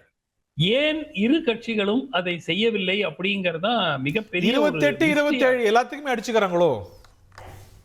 எல்லாத்துக்கும் அடிச்சுக்கல. நம்ம கேள்விப்பட்டது வரைக்கும் இங்க ஒரு 5 தொகுதி, அங்க ஒரு 3-4 தொகுதி, இதுலதான் வந்து தகராறே வந்து ஓடிக்கிட்டு இருக்கு. Of course C larger picture. என்ன தகராறு டாக்டர்? எனக்கு ரொம்ப தெரியல, நீங்க சொல்லுங்க. என்ன தகராறு ஓடுது? இல்ல இப்போ அதுக்கு வந்து ஒரு ஹிண்ட் ஜோதிமணி அவர்கள் அந்த போஸ்ட்ல கொடுத்திருந்தாங்க. இது கிட்டத்தட்ட சிலர் முடிவு எடுத்து அவங்களுடைய விருப்பத்தின் அடிப்படையில் வேட்பாளர்கள் வந்து கட்சிக்கு கடுமையா உழைக்காதவர்களுக்கெல்லாம் டிக்கெட் கிடைக்கும் அப்படிங்கிற ரீதியாக ஒரு போஸ்ட் அவங்க ஹிண்ட் பண்ணி போட்டிருந்தாங்க. இந்த தேர்தலில் போட்டிருந்தாங்களா? போன தேர்தலையும் போட்டிருந்தாங்க, அதுக்கு முந்தின தேர்தலையும் போட்டிருந்தாங்க. பட் இந்த முறை அதுக்கு மாணிக்கம் டாகோர் இன்னைக்கு ரிசைன் பண்ணியிருக்காரு ஒரு இன்ஃபர்மேஷன் செய்தி வந்தது. எதுக்காக தேர்தலுக்கு 3 நாளைக்கு முன்னாடி எதுக்கு அந்த போஸ்ட்ல இருந்து ரிசைன் பண்ணோம்? 15 நாளைக்கு முன்னாடி. சோ ஏதோ ஒரு பிரச்சனை ஓடிக்கிட்டு இருக்கு காங்கிரஸ்ல, அது எல்லோருக்குமே தெரிந்தது. இதயத்துல அது முழுமையா மறுக்கலாம். நாங்க வந்து நாமினேஷனுக்கு லாஸ்ட் டேல 1 hour பிஃபோர் தான் நாங்க லிஸ்ட் ரிலீஸ் பண்ணுவோம் கூட அவர் சொல்லலாம். பட் வெளிப்படையாக என்ன பிரச்சனை? அவர் யார் சீட் தராங்க பாவம், அவரும் தொடர்ந்து பேசுறாரு. இல்ல அவர் சொல்லிட்டாரு, இல்லாட்டி கட்சியை விட்டுடுவேன்ற மாதிரி சொல்லியிருக்காரு. அப்படியா? உங்க இந்த 14 முறை எனக்கு கொடுக்கல, 15வது முறை கொடுக்கலைனாலும் நான் இந்த கட்சியில தான் இருப்பேன், அதுக்கு தள்ள வேணாம் அப்படிங்கிற வார்த்தை தான் சொல்லியிருக்கேன் ஒழிய. அப்படிதானே சார் சொன்னீங்க? நான் சொல்லல. அதாவது மற்ற எந்த விஷயத்துக்கு நான் உங்களை மறக்க மாட்டேன். நான் சுமந்து மேல அன்பு வச்சிருக்கேன், மரியாதை வச்சிருக்கேன். நான் கட்சியை விட்டு போறேங்கிற வார்த்தையை ஒரு காலமும் சொல்லல. கட்சியை அது வேற விஷயம். பாருங்க, நான் காமராஜருக்காக இந்த கட்சிக்கு வந்தேன், காமராஜருக்காக இந்த கட்சியில இருக்கேன். 14 முறை எனக்கு சீட்டு கொடுக்கல, கவலையே படல. 15வது முறையும் கொடுக்கலைனாலும் நான் கவலைப்பட போறது. ஆனா கட்சியை விட்டு நான் போக மாட்டேன். அவங்க என்னை அனுப்புனா ரொம்ப சந்தோஷமா அதுவும் வெளியே போவேன். சத்தியமூர்த்தி பவன்ல இது வழக்கமா ஒவ்வொரு எலெக்ஷன் நடக்கிற பிரச்சனை. கமலாலயத்திலும் புதுசா நடக்குது. ஹரி, யூசுவலா சத்தியமூர்த்தி பவன்ல இந்த சேர் உடைக்கிற ஒரு வைபவம் வந்து ரெகுலரா நடக்கும். கொஞ்ச நாளா அது நடக்கல. அது வந்து மேபி இப்ப திருப்பியும் இந்த நெக்ஸ்ட் நாளைக்கு லிஸ்ட் வந்து இதுன்னா திருப்பியும் ஒரு 2-3 ஹவர்ஸுக்காவது அந்த சேர் உடைக்கிறது பண்ணுவாங்களாங்கிறது தெரியல. எங்க பிரச்சனை ஜாஸ்தியா இருக்கு? சத்தியமூர்த்தி பவனா கமலாலயமா? Who beats in this game? இல்ல இதுல வந்து கமலாலயத்துல பிரச்சனை இருக்கு. ஆனால் கமலாலயத்துல எனக்கு தெரிந்தவரை ஒரு 3 இடங்கள் 4 இடங்களுக்குத்தான் 2-3 இடங்களுக்குத்தான் மேஜர் இஷ்யூஸா இருக்கிறது. அதுல வந்து அவங்க ஒரு பிரிவு என்ன ஃபீல் பண்றாங்க, தங்க தலைவர்களுக்கு மட்டும் தேவைப்பட்ட சீட்டை வாங்கிட்டு எங்களை வந்து கைட்டி விட்டுட்டாங்க அப்படிங்கிறது ஒரு பரவலான ஒரு ஃபீலிங். பிளஸ் யங் பிரிகேடு வந்து எங்களுக்கு வாய்ப்பே இல்லாத மாதிரி பண்ணிட்டாங்க அப்படின்னு அது ஒரு ஃபீலிங். பிளஸ் அப்கோர்ஸ் அண்ணாமலை பிரச்சனை, அவர் போட்டியிட விரும்புகிறாரா இல்லையா, விரும்பினால் எந்த இடம் அவருக்கு கொடுக்கிறது, இந்த பிரச்சனையும் ஓடிட்டு இருக்கு. அவர் விரும்பலனா கூட போட்டி போடுங்கறாங்களா, அவர் கேக்குற தொகுதியை கொடுக்க மாட்டேங்கறாங்களா, அந்த மாதிரியும் பிரச்சனை ஓடிட்டு இருக்கு. ஏங்க வார்த்தைக்கு வார்த்தை நான் ஒரு பிஜேபி காரியகர்த்தா அண்ணா சொல்றாரா இல்லையா? கட்சி என்ன சொல்லுதோ அதை நான் செய்ய போறேன் சொல்றாரா இல்லையா? அப்புறம் என்ன இருக்குது? ஏங்க நான் இன்னைக்கு சொல்றேங்க, கொங்கு மண்டலத்துல எங்கு போட்டியிட்டாலும் அண்ணாமலை அவர்கள் வெற்றி பெறுவார், சந்தேகமே கிடையாது. அன்லெஸ் அவர் டைரக்டா செந்தில் பாலாஜி போன்ற யாரையாவது எதிர்த்து போட்டியிட்டாலே தவிர பல தொகுதிகள் இருக்கு. அலையன்ஸ் பார்ட்னர்ஸுக்கு எதிராக ஏதாவது ஒரு தொகுதி எடுத்துக்கிட்டு ஈஸியா ஜெயிச்சு எம்எல்ஏ ஆயிடலாம், அது பிரச்சனையே கிடையாது. ஆனால் ஏன் அதை வந்து அவர் அந்த ஆப்ஷனை கிடைத்தால் சார் அவரோட இஷ்யூஸ்ல இருந்து பாருங்க, இப்ப மத்தவங்க எல்லாம் அவங்களுக்கு வேணுங்கிற தொகுதியை வாங்கி இருக்காங்க. he has been left out of that option game இல்ல? இல்லங்க, அவர் மட்டும் எங்க வேணா நில்லுங்கறாங்க, மத்தவங்க எல்லாம் அவங்களுக்கு வேணுங்கிறத வாங்கிப்பாங்க. அது இல்லங்க, எங்க வேணா ஒரு நிமிஷம் ஹரி, பாஜக இன்னைக்கு தமிழ்நாட்டுல வளர்ந்திருக்குன்னா அதற்கு ஒரே காரணம் நான் தான் அப்படின்னு தான் நீங்க சொல்றீங்க இல்லையா? சரி நீங்க அதுதானே சொல்றீங்க. சரி பிராக்டிக்கலா அதான் இது இம்ப்ளிகேஷன் அதுதான். ஆ நான் தான் பாஜக தமிழ்நாட்டுல அப்படிங்கிற போது உங்களுக்கு இந்த தொகுதியோ பக்கத்து தொகுதியோ என்ன பெரிய சிக்கல் இதுல? சார், நரேந்திர மோடி தான் பாஜக. அவர் ஏன் மதுரையில் நிக்க வேண்டியதானே, வேலூர்ல நிக்க வேண்டியதானே? இல்லைங்க, நரேந்திர மோடி வாரணாசியில நிக்கிறாரு. அங்கேயே தான் ஒரு நிக்கிறாரு. வாட்டி முதல்ல So, இல்லையே, அவர் முன்னாடி ஒரு பரோடால- கான்ஸ்டிட்யூன்சியை இருங்க, நர்ச்சர் இருங்க. பண்ணார்ல, அதுக்கு டைம் இருந்தது இல்ல, இந்த ஸ்பேஸும் ஸ்கோப்பும் இருந்தது இல்ல. இல்ல முதல்ல அதுக்கு முன்னாடி பரோடால இருந்தாரு. பரோடால இருந்தாரா இல்லையா? எல்லாத்துக்குமே ஒரு குஜராத் டைமும் ஸ்டேட்லயே. ஸ்பேஸ் ஒண்ணுல. இவர் ஒரு கான்ஸ்டிட்யூன்சி திடீர்னு போய் இங்க நாகர்கோவிலுக்கு போனா, திடீர்னு போய் மொடக்குறிச்சிக்கு போனா, அதுக்கு ஸ்பேஸ் இருக்கணும்ல, அதை படிக்கணும்ல. நீங்க ஒரு வருஷம் முன்னாடி நீங்க சிஎம் கேண்டிடேட்ங்கிற ரேஞ்சுக்கு சொல்லிட்டு இருந்தீங்க, கரெக்டா? இப்போ ஒரு சிஎம் கேண்டிடேட் லெவல்ல இருக்கிறவரு இல்லைங்க, எனக்கு புரியல. இப்போ சென்னையில கொளத்தூர்ல கொடுத்து நில்லுன்னு சொன்னா அவர் ஏத்துக்கலைன்னா ஓகே, அது ஒரு லாஜிக் இருக்கு. கொங்கு மண்டலத்துல இப்போ உதாரணத்துக்கு திருப்பூர் தெற்கோ இல்ல அவினாசி சரி முருகன் எடுத்துக்கிட்டாரு, சரி திருப்பூர் தெற்குல நின்றா என்ன ஜெயிக்க மாட்டாரா? இல்ல சார், அவர் கேட்டா பரவாயில்ல, அவர் வேண்டாங்கிறாரு. நீ நிக்கணும்னா அவரோட சாய்ஸ் ஆனர் பண்றது தானே சரியா இருக்கும். ஏங்க ஒரு நிமிஷம், ஹை கமாண்ட் ஆல் பவர்ஃபுல்னு சொல்றீங்க. அவங்க 17 ஸ்டேட்ல ஆளுங்கட்சியா இருக்கிறாங்க. சோ ஏதோ ஒரு விஷயம் அவர்களுக்கு தெரிந்திருக்கிறது. அவர்களை நம்பி போட்டியிட வேண்டியதானே. ஒருவேளை அப்படி இல்ல, அதுல ஒரு லெவல் பிளேயிங் ஃபீல்ட் பாக்குறீங்களா? இப்ப நீங்க மத்தவங்க எல்லாம் அவங்களுக்கு வேண்டிய தொகுதிகளை, அவங்க ஒர்க் பண்ணின தொகுதிகள்ல, இல்ல அவங்க நின்னா சரியா இருக்கும்னு ஒரு பேஸ் ஃபவுண்டேஷன் பண்ணிருக்கிற தொகுதியில நிக்கிறாங்க. இவர் மட்டும் எங்க வேணும் இல்லைன்னா? சார், இவர் தானே சார் சொன்னாரு, என்னால பொறுப்பாளர் பதவி கூட என்னால செய்ய முடியாது, எங்க அப்பாவுக்கு உடம்பு சரியில்லை, என்னால பார்ட்டிசிபேட் பண்ண முடியாது, நான் ராஜினாமா பண்றேன்னு இவர் தானே சொன்னாரு. சோ லாஸ்ட் மினிட் வரைக்கும் அவர் எலெக்ஷன் டியூட்டிக்கு அவைலபிளா இருப்பாரா இல்லையா, கேம்பெயினிங்க்கு இருப்பாரா அவங்களுக்கு தெரியாமல் இருந்திருக்கலாமே. இப்போ வானதி அவர்கள்ட்ட பேசும்போதோ நயினார் அவர்கள்ட்ட பேசும்போதோ அவங்களுக்கும் கன்ஃபியூஷன் இருக்குல்ல இதுல. ஓகே, அவருடைய அவைலபிலிட்டி, அவருடைய வில்லிங்னஸ், இது எல்லாமே ஒரு கேள்விக்குறியா இருக்கும்போது எவ்வளவு தூரம் கட்சி அடங்கி போக முடியும்? ஓகே, கேப்போம். ஒரு உதாரணம், நீங்க யார் எங்க நிக்கணும்னு விரும்புறாங்க. நான் எங்க தலைமையில சொன்னேன், எனக்கு 28ல எந்த தொழிலினால் நான் நிற்க தயார், வெல்லவும் தயார். அந்த அளவுக்கு அறிமுகம் இருக்கு, அந்த அளவுக்கு நான் மக்களுக்கு செஞ்சிருக்கேன், சமுதாயத்துக்கு செஞ்சு சொல்லியிருக்கேன். ஆனா இந்த மாதிரி பிஜேபி தலைவர்கள் சொல்லணும். அப்பதான் அவர் சிஎம் கேண்டிடேட்னு சொன்ன அண்ணாமலை அவர்கள் தமிழ்நாட்டுக்கே தலைவராக இருந்தவர், நான் எங்கே நான் நிற்கிறேன்னு சொல்லணும். ஆனா எங்கே இருந்தாலும் எடப்பாடி அவரை பார்த்துக்குவார். அதுதான் பிரச்சனை இல்லை டாக்டர், அதையும் கணக்கு போடுவார்ல, அந்த ஈக்குவேஷன் தெரியும்ல நமக்கு. ஒரு நிமிஷம் Hari, 100% take it from me, Annamalai அவர்கள் இன்று கொங்கு மண்டலத்தில் போட்டியிட்டால் அதிமுக உள்குத்து வேலை செய்து அவரை தோற்கடிக்காது. ஏன் இல்ல, ஏன்னா கிரெடிபிலிட்டி ஆஃப் தி அலையன்ஸ்னு ஒண்ணு இருக்கு. இன்னைக்கு கொங்கு மண்டலத்தில் பரவலான கருத்து அவர்களுக்கு வாய்ப்புகள் அதிகமாக இருக்கக்கூடும். அப்படிங்கிற போது வானதி அவர்கள் ஜெயிக்கிறாங்க, மத்த கொங்கு மண்டலத்தில் இருக்கிற பாஜக வேட்பாளர்கள் எல்லாம் ஜெயிக்கிறாங்க, இவர் மட்டும் தோத்தார்னா நிச்சயமாக திரு எடப்பாடி அவர்கள் உடைய இமேஜுக்கும் அவருடைய அதிமுகவுடைய முழு ஆதரவோடையும் தோத்து இருக்காரு. இது வரலாறு. ஓகே, முழு அது நீங்க சொல்றது எப்ப நடந்தது? அது சொல்லுங்க பார்க்கலாம். 21 எப்ப நடந்தது? அதுக்கு முன்னே 21 இருங்க சார், 21ல 10 ஆண்டு கால ஆட்சிக்கு எதிராக இருக்கக்கூடிய ஆன்டி இன்கம்பன்சி. அன்னைக்கு 75 பேர் ஜெயிச்சாங்க, டோட்டலா 4 பேர் பாஜக ஜெயிச்சாங்க. கோயம்புத்தூர்ல ஏடிஎம்கே பெர்ஃபார்மன்ஸ் திமுகவோட பெட்டர்ல. இருங்க 2024ல கோவையில அதிமுகவும் பாஜகவும் ஒன்றாக சேர்ந்திருந்தால் இன்னைக்கு அண்ணாமலை எம்பி அன்னைக்கு பிரச்சனை இல்லையே. அன்னைக்கு எடப்பாடியாருக்கு எதிராக அவர் இல்லையே, அதிமுகவுக்கு எதிராக இல்லையே, அதிமுக செல்வி ஜெயலலிதா மீது அவர்கள் ஊழல் சொல்லலையே, இவர் செல்வி ஜெயலலிதா மீதும் கரைபடித்தார் இல்லையா? அது நமக்கு தெரிஞ்ச விஷயம் தானே. ஓகே, எல்லாத்துக்கும் குறுக்க வந்தீங்க, ரெண்டு பேரும் மாத்தி பேச அந்த அணியா நீங்க? கிடையாது, எனக்கு நாகராஜ் கேக்குறேன்னா சும்மாவே இருக்கிறாரு, எல்லாரும் என்ஜாய் பண்றாரு, ஏன்னு தெரியல. அந்த அணி இல்ல நினைக்கிறேன். 2 சீனியர் பேசும்போது ஓ, முதல்ல பேசினாரு சீனியர் ஆச்சு அவரு. அப்ப எங்க போச்சு அவர் சுமன் சார் கவுண்டர் கொடுத்திருந்தா ஆனா நான் வரல. ஓ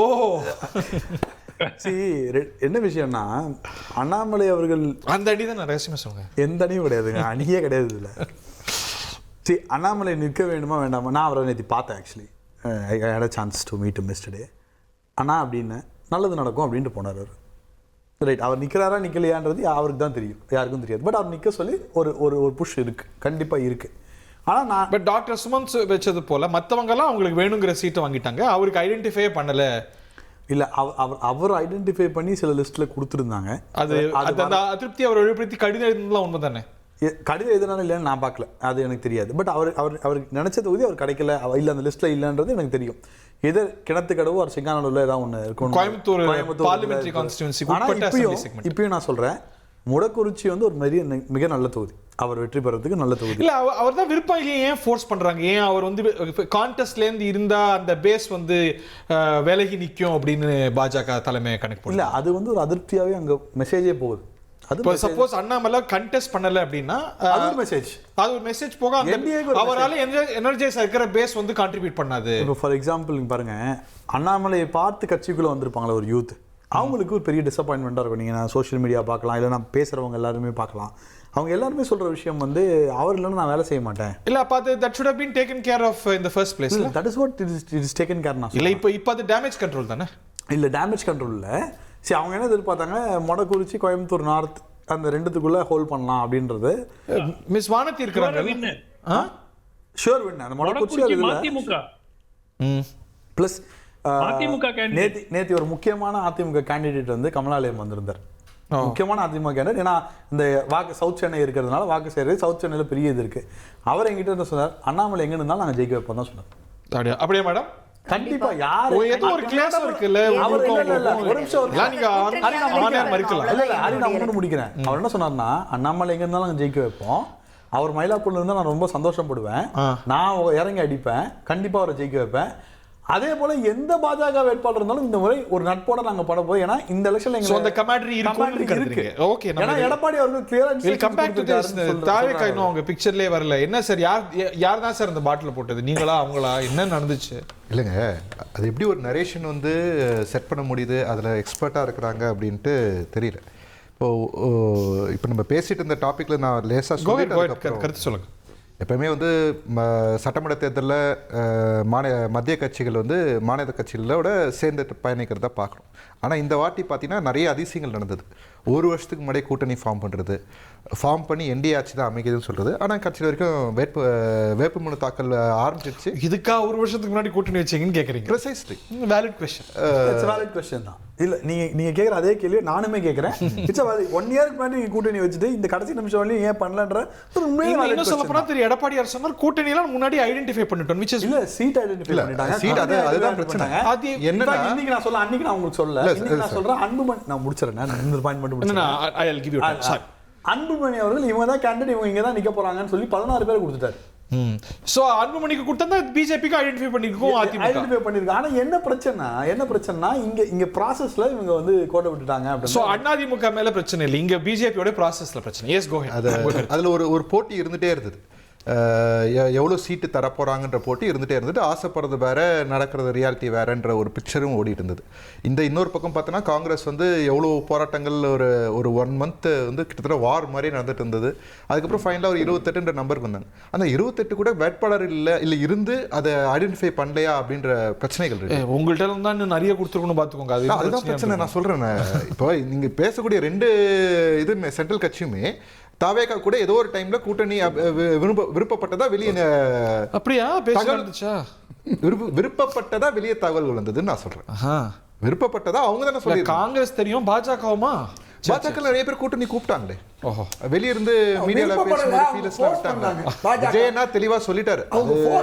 விஜயனா தெளிவா சொல்லிட்டாரு, நீங்க எந்த காலத்துலயுமே வந்து பாஜக கூட்டணி கிடையாதுன்றது தெளிவா சொல்லிட்டாரு. இப்ப பாயிண்ட் என்னன்னா வந்து ஒருவேளை ஏதாவது அந்த மாதிரி தப்பி தவறி நடந்திருந்தா எவ்வளவு நிலைமை மோசமா இருந்திருக்கும் அப்படின்றது. நல்ல வேளை நம்ம தப்பிச்சோம்னு நினைக்கிறேன். அதான் ரியாலிட்டி. 234 கான்ஸ்டிட்யூன்சில தனித்து 28க்கே எவ்வளவு பிரச்சனையே, தாவேகாவோட இருந்தா 60-70 வந்திருக்குமே. அதுக்கு இன்னும் அது அவங்க கனவு சார், அவங்க கனவு. தாவேகா எதுக்குமே பதில் சொல்லல. ஓகேங்களா. 60 சும்மா அதாவது பிஜேபி வேணா உங்களை ஒன் சைடா விரும்பி இருக்கலாம், நீங்க ஆனா காங்கிரஸ் வந்து நீங்க ஒன் சைடா விரும்பினீங்க. அது ஒரு ரியாலிட்டி. இன்னைக்கு என்ன ரியாலிட்டினா கூட இல்லை, அதுதான் ரியாலிட்டி. ஸோ கூட இல்லாதப்போ நம்ம 234 நிற்கிறதுக்கு நமக்கான அந்த ஒரு வியூகத்தோட போயிட்டு ஒரு 27 அன்னைக்கு விருப்ப பெர்மிஷன் வாங்கி நம்ம வேட்பாளர் அறிவிக்கலான்னு பார்த்தோம். அதுக்கப்புறம் ஆஸ் யூஷுவல் பிரச்சனைகள் நடந்தது. 29th தான் அது நடக்க முடிஞ்சது. 29th அறிவிச்சாச்சு. அதுக்கான வேலைகள் எல்லாரும் ஊரில் இருக்க எல்லாருமே வந்து அவங்கவுங்க வேட்புமனு தாக்கல் பண்ணுறதுக்கு போயிட்டுருக்காங்க. ஏன் இன்னொன்று ஆல்டர்னேட்டிவ் கேண்டிடேட்ஸ்லேருந்து எல்லாமே ஒரு காலத்தில் தாவேக்காலாம் ஒரு கட்சியா தாவேக்கால வேட்பாளர் முதல்ல இருப்பாங்க 230 முதல்ல ஃபில் பண்ண முடியும். உண்மைதான். ஆனா அதுல வந்து எப்படி ஃபில் பண்ணிருக்கீங்கன்னு விமர்சனம் இருக்கு. அதுல எவ்வளவு குற்ற பின்னணி இருக்கிறவங்க இருக்கிறாங்க, எவ்வளவு ஜாதி பார்த்து கொடுத்துருக்கீங்க வழக்கமா திராவிட கட்சிகள் கொடுக்குற மாதிரி. What party are you with difference? ஒரு மாற்று அரசு சொல்லி ஒரு வழக்கமான தன்மைகள் நிறைய இருக்கு. அந்த விமர்சனம் வைக்கிறவங்களோட பார்வையில ஜாதி இருக்குன்றது நான் புரிஞ்சுக்கிறேன். ஏன்னா கட்சி தெளிவாக சொன்னது என்னென்னா, யார் வந்து மக்கள் சேவை செய்கிறாங்களோ அதே சமயம் கட்சியை விட்டு எந்த நேரத்தும் விலகாமல் இருக்கக்கூடிய கெப்பாசிட்டி இருக்கிறவங்க மட்டும்தான் ஃபர்ஸ்ட் ப்ரையாரிட்டியாக கொடுத்தது. பாதி பேர் விளங்கி வந்தவங்களுக்கு தான் சீட்டே கொடுத்துருக்காரு. அது தாவேக்கால ஃபர்ஸ்ட் ப்ரையாரிட்டி யாருக்கு கொடுத்ததுன்னு நான் சொல்ல வரேன். அதுக்கப்புறம் வந்து மற்ற பேர் அதிருப்தியாளர்கள் மற்ற கட்சியில் இருக்கவங்களாம் வந்திருக்காங்க. அவங்களுக்கு ஒரு சில பேர் அதில் வந்தவங்க எல்லாருக்கெல்லாம் கொடுக்கல. அதுவும் நோட் பண்ண வேண்டிய விஷயம். வந்து எல்லாருக்கும் கொடுத்துறாங்களா? கிடையாது. அதில் ஒரு சில பேருக்கு சூஸ் பண்ணி கொடுத்துருக்காங்க. கொடுக்கல தெரியல எனக்கு. அது கொடுக்காது. வெளியே தெரிய வேண்டிய நேரத்தில் சில பேர் வந்து களத்தில் வேலை செய்கிறாங்க, அடுத்த இடத்துல பார்த்துக்கலான்ற ஒரு மைண்ட் செட்டில் இருக்கிறாங்க. அதில் நம்ம இல்லைன்னு சொல்ல முடியாது. சென்னையிலேருந்து ஒரு கேண்டிடேட் எடுத்துகிட்டு போயிட்டு ஸ்ரீரங்கத்தில் போடுறீங்க. நண்பர் ரமேஷ் வந்து சென்னையில் இருக்கிறார். ஐ திங்க் செங்கல்பட்டில் தான் ஒரு வீடுன்னு நினைக்கிறேன். சரி, அவர் எடுத்துகிட்டு போய் ஸ்ரீரங்கத்தில் போடுறீங்க. அதுக்கு ரீசன் என்ன? அவருடைய ஜாதி அடையாளம். எப்படி சொன்னீங்க பார்த்தீங்களா? கரெக்ட் தான். வேற என்ன? கொடுக்க வேண்டியதானே? இல்ல உங்க பார்வை அப்ப எவ்வளவு வக்கரமா இருக்கு பாருங்களேன். ஏன் ரமேஷ் உங்களுக்கு வேற என்ன அடையாளம்? வேற அடையாளமே இல்லையா?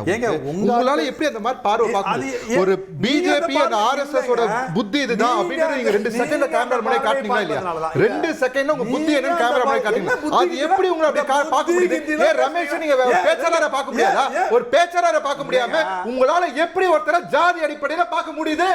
நான் என்ன கேக்குறேன், ஏன் ஜோசப் விஜய் நீ வந்து சொல்லாம இப்போ ஜோசப் விஜய் சொல்றீங்க? ஏன் சொல்லு லெட்டர் பேட் கொடுத்துறாருங்க. உங்க ஆளு சொன்னாங்க லெட்டர் பேட் கொடுத்துறாரு. ஓடுங்க விஜய். நான் சொல்றேன் measure your words. ஓடுங்க விஜய். இல்ல வார்த்தைகள கவனம். இல்ல சார் அதுல அந்த விமர்சனம் இருக்கு. இன்னொரு பக்கம் பாத்தீங்கன்னா அதுல வந்து எல்லாருடைய கெசட் நேம் படிச்சார். அவருடைய gazette name C Joseph Vijay. Rajmohan வழக்கமா சொல்லுவோம். அவரோட கெசட் நேம் ராஜ்மோகனன். கெசட்ல என்ன நேம் இருக்குமோ அந்த இதுல மிஷின்ல என்ன பேர் இருக்குமோ அதை படிக்கிறார். இங்க பாருங்க, அதுல எப்படி ஒரு பார்வை திணிக்கிறாங்க பாருங்க. ஒரு ஜாதிய பார்வையோ ஒரு மத பார்வை, மத ரீதியான பார்வையோ அது ஏன் தெரியும்? பட் அந்த flip side அவர் தேர்ந்தெடுத்திருக்க 2 தொகுதியிலுமே அந்த கணக்கு இருக்குங்கிற விமர்சனம் இருக்கு. எங்க அவர் தேர்ந்த 2 தொகுதியில கிறிஸ்டியன்ஸ் அதிகம். வேணா டேட்டா எடுத்து பாருங்க. இல்ல அது இயல்பா ஒரு நேச்சுரல் கோஇன்சிடென்ஸா பார்க்க முடியல சார். அப்படி பார்த்தனா வந்து 233வது தொகுதி ஓகேங்களா, கன்னியாகுமரி மாவட்டத்தில் இருக்கு. அதுல 58% கிறிஸ்டியன்ஸ் இருக்காங்க. அதுல போட்டி போட்டுக்கலாமே. ஏன் போடலன்னு கேக்குறோம். உங்க பார்வையில கேக்குறேன். அது அநியாயம். ஓகேங்களா, உங்க பார்வையில கேக்குறேன். எல்லாமே இன்னொரு ஆங்கில சொல்றேன். இப்ப ரமேஷ்க்கு ஸ்ரீரங்கத்துல கொடுத்தாங்கன்னு சொல்றாங்க. நான் என்ன சொல்றேன், இதுல நாகப்பட்டினம் மாவட்டத்துல ஒரு தொகுதி இருக்கு. அதுல வந்து 90% மேல ஹிந்துஸ் இருக்காங்க. மயிலாப்பூர்லயும் அந்த கணக்கு பார்த்து கொடுத்திருக்கீங்க. அவர் இருக்கிற இல்ல சார், வழக்கமா எல்லா கட்சிகளும் என்ன ஃபாலோ பண்ணுவாங்களோ அந்த ஃபார்முலா இருக்கு. சோ அது ஒரு இடத்துல இருந்தா பரவாயில்ல, 2 இடத்துல இருந்தா பரவாயில்ல. Too many coincidences. So people obviously will come to a certain interpretation. இது வந்து நீங்க அந்த ஆங்கிள் நீங்க எடுக்கிறீங்க அப்படின்னு நான் சொல்ல வரேன்னா, எல்லா சமூகத்துக்குமே வந்து இது இருக்கணும், பங்கு இருக்கணும், பிரதிநிதித்துவம் இருக்கணும்ங்கிறது அதுல மாற்று கருத்து இல்ல. நானும் அதுல பிரதிநிதித்துவம் இருக்குன்னு. ஆனா இந்த கேண்டிடேட் அந்த தொகுதியில் அதுக்காக தான் நிற்கிறாங்கன்னு சொல்றதை நான் ஏத்துக்க மாட்டேன். நான் அப்படிதான் மத்த கட்சிகளும் ஆர்கியூ பண்ணும். சார் நான் அப்படி இல்ல. இப்ப திரு சீமான் இருக்கிறாருன்னா அவர் வந்து வம்புக்குனே அங்க வந்து ஒரு தொகுதியில வழக்கமா ஒரு மெஜாரிட்டி இருக்குன்னா வேணும்னே அவர் வந்து வேற இது பண்றாரு. அது மாற்று அரசியலா நீங்க சேர்ந்து மாற்று அரசியல்? இல்ல சார், நான் மாற்று அரசுன்னு சொல்லி ஏமாத்த வரலன்ட்டு விஜய் நான் தெளிவா சொல்லியிருக்கேன். நீங்க ஏமாத்த வரல. ஒரு கேண்டிடேட் நிக்கிறாங்கன்னா அவங்க வந்து மக்களுக்காக நின்று போராடக்கூடிய காப்பாளர்களா இருக்கணும்ன்றது தெளிவா சொல்றாரு. நான் ஹேண்ட் பிக் பண்ணியிருக்கிறேன், இவங்க நின்று போராடுவாங்கன்னு ஒரு நம்பிக்கையில அவர் வந்து வேட்பாளர் அறிவிக்கிறார். அந்த வேட்பாளர்கள் என்ன பிரச்சனை கண்டுபிடிக்கிறது இயல்பு. அவங்க இந்த மாதிரி பிரச்சனை கண்டுபிடி கண்டுபிடிக்கலனா தான் பிரச்சனை. கண்டுபிடிக்கிற வரைக்கும் சந்தோஷம் தான். அந்த கேண்டிடேட்ஸ் வந்து பத்தி தெரிஞ்சுக்கிறாங்க, சந்தோஷம். அவங்களுக்கு என்னென்ன பலம் இருக்குது அங்க இருக்குன்னு தெரிஞ்சுக்கிறாங்க. எல்லா 234 கேண்டிடேட்டையும் இவங்க குறை சொல்ல முடியல.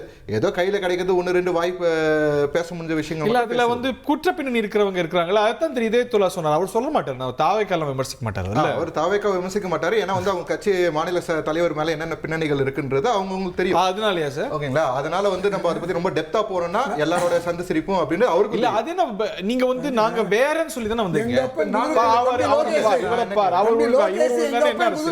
சொல்லாதீங்க, உங்களை நான் டச் பண்ணல. ஏன் விரும்பலன்னு சொன்னா எங்க தலை எங்க வந்து ஹரி என்ன சொன்னதுக்கு மட்டும் தான் நான் சொன்னேன்.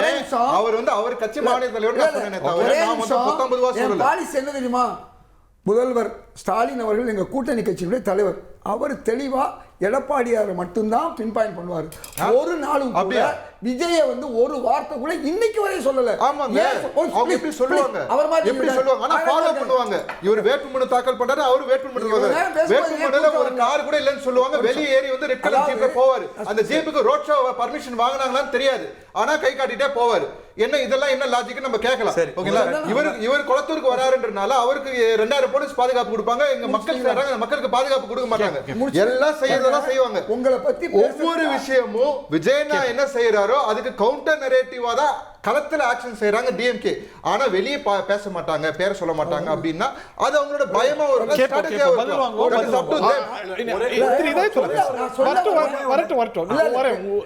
சொல்ல வர்றது. திராவிட முன்னேற்ற கழக தலைவர் எவ்வளவுதான் விஜய் அவர்களோ தாவேக்காவோ அவரை வசைபாடினாலும் அந்த அது சின்ன துரும்பு கீழே கிடந்தாலும் முதல்வர் தான். ஏதாவது ஒரு கரும்பு கிடந்தாலும் முதல்வர் தான், அல்லது ஒரு இரும்பு கிடந்தாலும் முதல்வர் தான். இப்படி பேச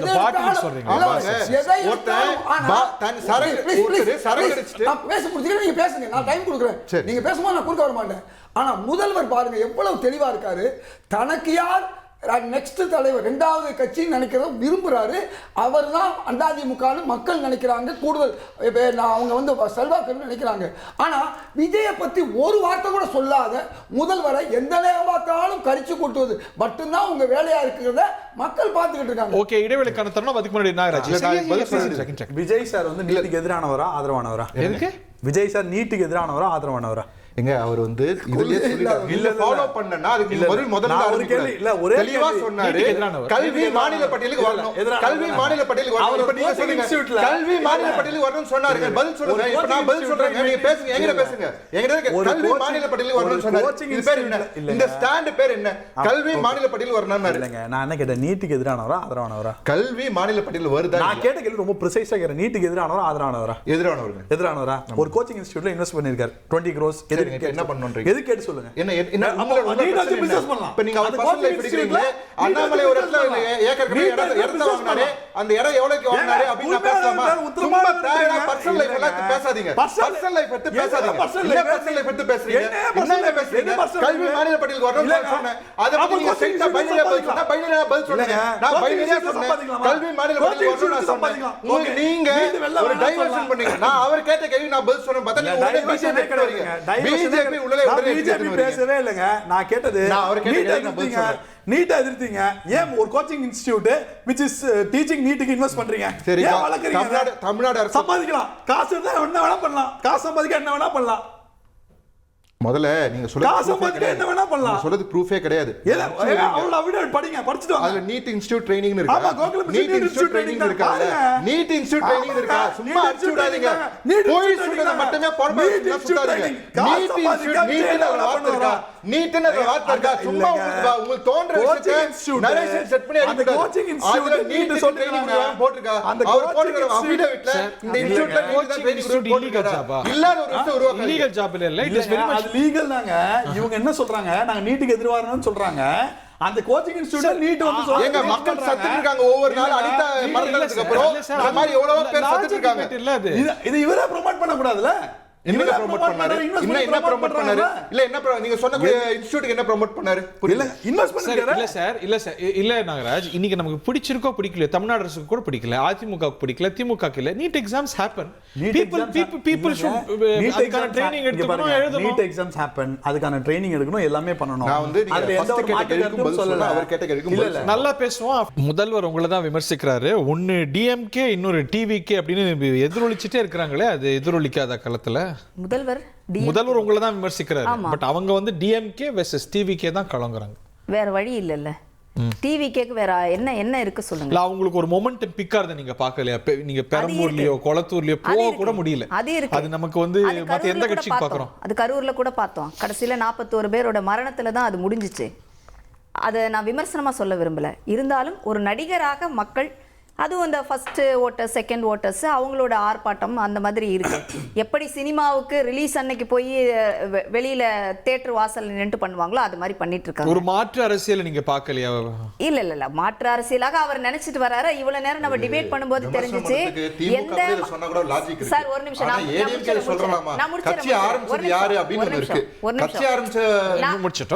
என் கருத்து சொல்லிடுறேன். அதாவது இங்க டிபேட் அதை பத்தி இவங்க பேசும்போது டிவிக்கு ஆதரவாளர் அவர் வந்து சகோதரர் சொன்னாரு, நிறைய ஆக்ரோஷமா பேசினாரு. அஃபிடவிட் பத்தியும் வந்ததுனால எனக்கு இன்னொரு ஒரு டவுட் இருக்கு. அஃபிடவிட்ல வந்து திரு விஜய்க்கு வந்து 400 crores அசெட் வேல்யூ கொடுத்திருக்காரு. 400 கோடி. 400 கோடினா அவங்க எல்லா மேடைகளிலும் பிரச்சாரம் பண்ணக்கூடிய ஒரு விஷயம் என்னன்னா 200 கோடி 250 கோடி அவர் வந்து சம்பளம் வாங்கிட்டு இருந்தார் ஒரு சினிமாவுக்கு, ஒரு படத்துக்கு. அதை விட்டுட்டு வந்துட்டார் அப்படின்றாங்க. அவர் எத்தனை படத்துக்கு 200 கோடி வாங்கினாரு, 250 கோடி வாங்கினாரு நமக்கு தெரியாது. ஆனால் 4 படத்துக்கு வாங்கியிருந்தா கூட நீங்க திங்க் பண்ணி பாருங்க, 1000 கோடி சொத்து மதிப்பு அவருக்கு இருக்கணும். செலவு பண்ணிட்டாரோ? எங்க செலவு பண்ணாரு, எதுக்கு செலவு பண்ணாரு, அதுக்கு கணக்கு இருக்கணும்ல. அப்ப அந்த ஒண்ணு அப்படி சொன்ன சம்பளம் வருமானத்தை பற்றி சொன்னது பொய்யா இருக்கணும், இல்லனா அஃபிடவிட்ல கொடுத்திருக்கிற 400 கோடி பொய்யா இருக்கணும். அவர் என்ன சொல்வாருன்னு எனக்கு தெரியல. இதுக்கு இன்கம் டாக்ஸோட ஃபைலிங் எடுத்து பார்த்தா தெரியல. மேபி என்னன்னா ஒருத்தர் நீங்க பப்ளிக்கா என்ன க்ளைம் பண்ணீங்க? இன்கம் டாக்ஸ் ஒன்னு பேசும், பட் நீங்க பப்ளிக்கா சொல்லும்போது அந்த கணக்கு ஒருத்தர் ஒன்னு சொன்னாங்க, ஒருத்தங்க 200 சொன்னாங்க, ஒருத்தங்க 250 சொன்னாங்க. நான்லாம் வந்து அடுத்த 10 வருஷத்துக்கு சேர்த்து சொன்னேன். அதெல்லாம் இருக்கு சொல்லுங்க. இல்ல என்னன்னா இப்போ ஒருத்தங்க ஒவ்வொரு தொழிலுமே வந்து ஒரு அப்கிரேட் இருக்கும். இவர் 10 வருஷத்துக்கு முன்னாடி விஜயனா வாங்கின சம்பளம் வேற, ஓகேங்களா? இப்போ வாங்குறது வேற. ஏன்னா மார்க்கெட் பெருசா இருக்கு. அவரோட எல்லாம் ஒயிட் தானா? எல்லாம் ஒயிட் தானா? இல்ல மேக்ஸிமம் ஒயிட் தாங்க வாங்குவாங்க. மேக்ஸிமம் ஒயிட் வாங்குவாங்க. Note the point. இல்ல நான் சொல்றேன் மேக்ஸிமம் ஒயிட் தான். எல்லாம் ஒயிட் தான். Maximum white. நீங்க ஊழல் பத்தி பேசுறது இல்லங்க, நான் தெளிவா சொன்னேன். நான் ரொம்ப தெளிவா சொன்னேன். மேக்ஸிமம் ஒயிட் வாங்குவாங்க. நான் என்ன தப்பா சொல்லிட்டேன்? நான் மேக்ஸிமம் ஒயிட் தான். அப்படினா கொஞ்சம் black வாங்குவீங்க. அப்ப நீங்க சட்டத்துக்கு போறப்ப நான் black வாங்குவேன் நான் எங்க சொல்லலையே. நான் black வாங்குவேன் நான் சொன்னேனா? which means what?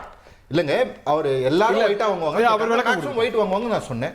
எல்லாரும் ஒயிட் வாங்குவாங்களான்னு கேட்டாரு. நான் மேக்ஸிமம் ஒயிட். எல்லாருமே பெரும்பாலானவர்கள் ஒயிட்னு சொன்னாரா? அதுதான் நான் சொல்ல வந்தேன். திரு விஜய் ஐடி ஃபைல் பண்றாரு. ஐடி ஃபைல் பண்ண இன்னைக்கு கிட்டத்தட்ட செகண்ட் லார்ஜஸ்ட் இருந்தார். செகண்ட் லார்ஜஸ்ட் ஆக்டரா ஃபைல் பண்ணவரா இருந்தார். இன்னைக்கு பொலிட்டிக்கல் ஆயிட்டாரு. அவர் இதுக்கப்புறம் அவருக்கு வருமானம் வேற எதுவும் கிடையாது. இன்னைக்கு அவங்க மேடம் சொன்ன 400 கோடின்றது அவரோட மூவபிள் அசெட்ஸ். அது எல்லாமே மூவபிள் அசெட்ஸ் கொஞ்சம் இருக்குது. அது இல்ல நீங்களே பண்ணீங்க சார். சொல்லுங்க சார். 400 வெச்சுப்போமே உங்க கணக்கே வெச்சுப்போம். மேடம் ஆமா மேடம், சாலிகிராம் அக்கவுண்ட்ல மட்டும் 237 கோடி இருக்கு மேடம். சார் மூவபிள் அசெட் 400 கோடினா என்ன? கார் இது 400 கோடி வச்சிருக்காரா? என்ன சார் சொல்றீங்க? டோட்டல் சாலிகிராம் அக்கவுண்ட்ல மட்டும் 237 கோடி இருக்குது. ஐஓபில மட்டும், ஓகேங்களா? அது அவங்களோட இதுல இருக்கு. இதெல்லாம் நான் வந்து டீடைல் நீங்க சொன்னனால இந்த மாதிரி அனாமலிஸ் எல்லா தலைவர்களும் ஒயிட் ஆன் கேட்டிங்கலையா? ஒயிட் நான் ப்ரூவ் பண்ணனும் இல்லையா? அதுக்காக நான் சொன்னேன். ஒயிட் ஆன் கேட்டதுக்காக நான் சொல்றேன். அதாவது இனிமே எல்லா மேடையிலயும் போய் 250 கோடி வாங்குனாருன்னு சொல்லாதீங்க மேடம். இன்னும் அவர் ஃபீல்ட்ல இருந்தார்னா இன்னும் 5 வருஷம் கழிச்சு அவர் சம்பளம் இன்னும் ரெட்டிப்பா கூட இருக்கலாம். ஓகேங்களா? we don't know the reality. கடைசியான சம்பளத்தை வச்சு தான் பேசுறது, ஓகேங்களா? we don't know the reality. 5 வருஷம் கழிச்சு 10 வருஷம் கழிச்சு என்ன நடக்க போகுது. ஆனா இன்னைக்கு இருக்கிற ஃபார்ம்ல அவர் அந்த ரேஞ்சுக்கு போவார்ன்றது ரியாலிட்டி. ஆனா வந்து இன்னைக்கு பொலிட்டிஷியனா மாறிட்டாரு. he left his business and came to this. அவர் வாங்கினார் எவ்வளவு 250 கோடி ரூபாய் வாங்கினார்னா அந்த தைரியம் அவருக்கு இருக்கு. அதை விட்டுட்டு நான் விட்டுட்டேன், இதுக்கப்புறம் நான் வரமாட்டேன்னு சொல்லக்கூடிய தைரியம் இருக்கு. சொல்லிட்டு டிவோர்ஸ் போனா அசெட் 250 கோடி 250 கோடி ஒரு படத்துக்கு வாங்கினாங்களான்னு கேக்குறாரு. இல்ல அது சொல்லுங்க. இல்ல மேடம் சார், நான் ரொம்ப தெளிவா சொல்றேன். ஐயோ, அது ஒரு 10 அவர் வருஷத்துக்கு முன்னாடி அவர் பதில் வாங்கின சம்பளம் வேற.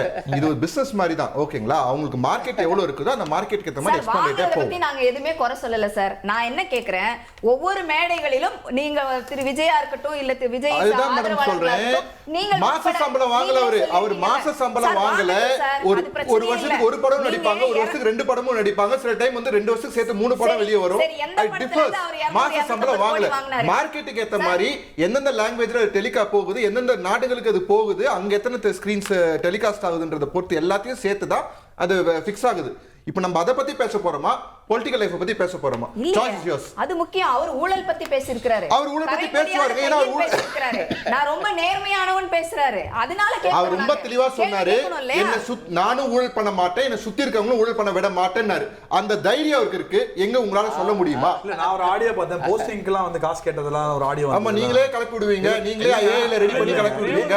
எல்லாம் நீங்க வந்ததுல இருந்து எங்கேயோ ஒரு இடத்துல ஏதோ பேசுறத பத்தி பேசுறீங்களே தவிர ஃபேக்சுவலா ஏதாவது டேட்டாவோட பேசுறீங்களா? ஆனா நீட்டுக்கு அவர் இது இன்ஸ்டிடியூட் நடத்தினுங்கறாரு, ஏதோ இதுக்கு காசு வாங்குறாரு. ஃபேக்சுவலா தான் பேசுறீங்க, ரியாலிட்டியா பேசுறீங்க. நீங்க ரியாலிட்டி பேசவே இல்ல. வந்ததுல இருந்து சுத்தி விட்டுறதா இருக்கீங்களே தவிர ரியாலிட்டி பேசவே இல்ல.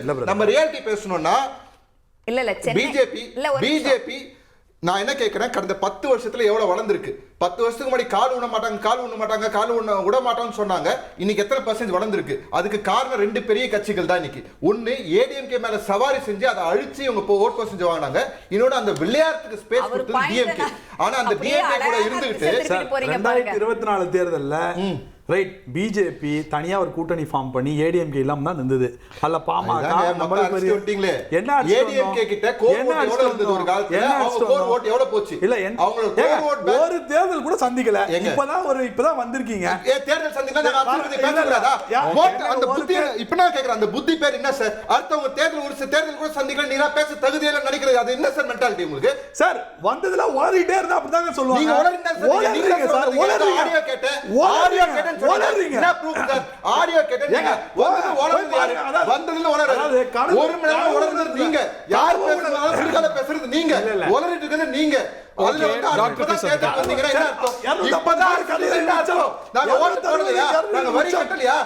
உரிமை இல்லையா?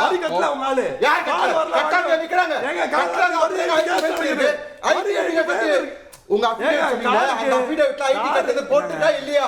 போட்டிருக்குல்ல கார் வேணரா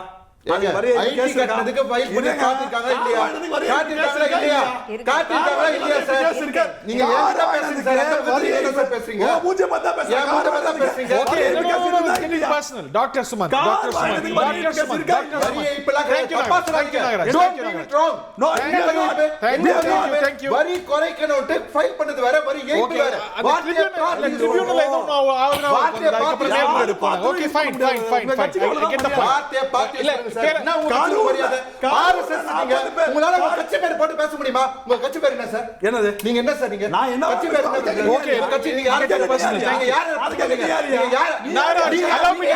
ஒருமையில பேச கூடாது. நீங்க தான் ஒருமையில பேச இல்ல, யார் பேச கூடாது? டாக்டர் சுமந்த் யா ஒரே ஒரு பாயிண்ட் ஹரி. இப்போ அவருடைய அஃபிடவிட்ல எடுத்து பாத்தீங்கன்னா வருமான வரி நிலுவைகள்னே போட்டு ஒரு 91,36,450 ரூபாய் 2011-12 15-16 88,96,818 ரூபாய் 2015-16 15 கோடி 22-23 14,13,374 ரூபாய். இப்போ இந்த 15 crores இருக்கு இல்லையா, இந்த சாரி 1.5 crores ஆக்சுவலா ஒரு ரெய்டு பண்ணியிருக்காங்க. ரெய்டு பண்ணும்போது undeclared income was declared எவ்வளோன்னா 15 crore. அதுக்கு வந்து டாக்ஸ் லெவி பண்ணிட்டு பெனல்டி தான் அப்புறம் போடுறாங்க. அந்த பெனல்டி கேஸ் தான் இன்னும் ஓடிட்டு இருக்கு. ஸோ ப்ளீஸ், இது வந்து எந்த விதமான வரி ஏய்ப்பும் இல்லை. இந்த 15 கோடி அப்படிங்கிற பணம் வந்து it was picked up only during the raid. It was not a declared income. அந்த ரெய்டும் போது இந்த அமௌண்ட் டிக்ளேர் பண்றாங்க. டாக்டர், இந்த மாதிரி அனாமலிஸ் மத்த பொலிட்டிஷியன்ஸ் கிடையாதா?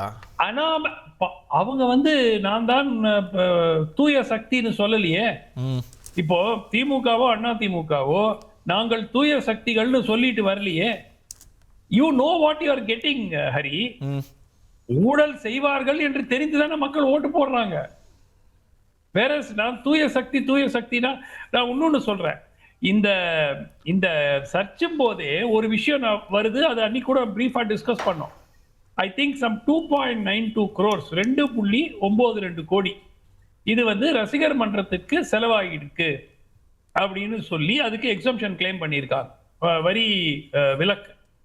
அந்த 2.92 லட்சம் கோடி அதுல என்ன ஆயிருக்குன்னா 2.92 crores, அதுல 2 crores வந்து அந்த ப்ரொடக்ஷன் கம்பெனியை செலவழிச்சுட்டாங்க, எனக்கு கொடுக்க வேண்டிய அமௌண்ட்ல இருந்து அது அட்ஜஸ்ட் ஆயிடுச்சு அப்படின்னு போட்டு கிளைம் பண்ணிட்டாங்க.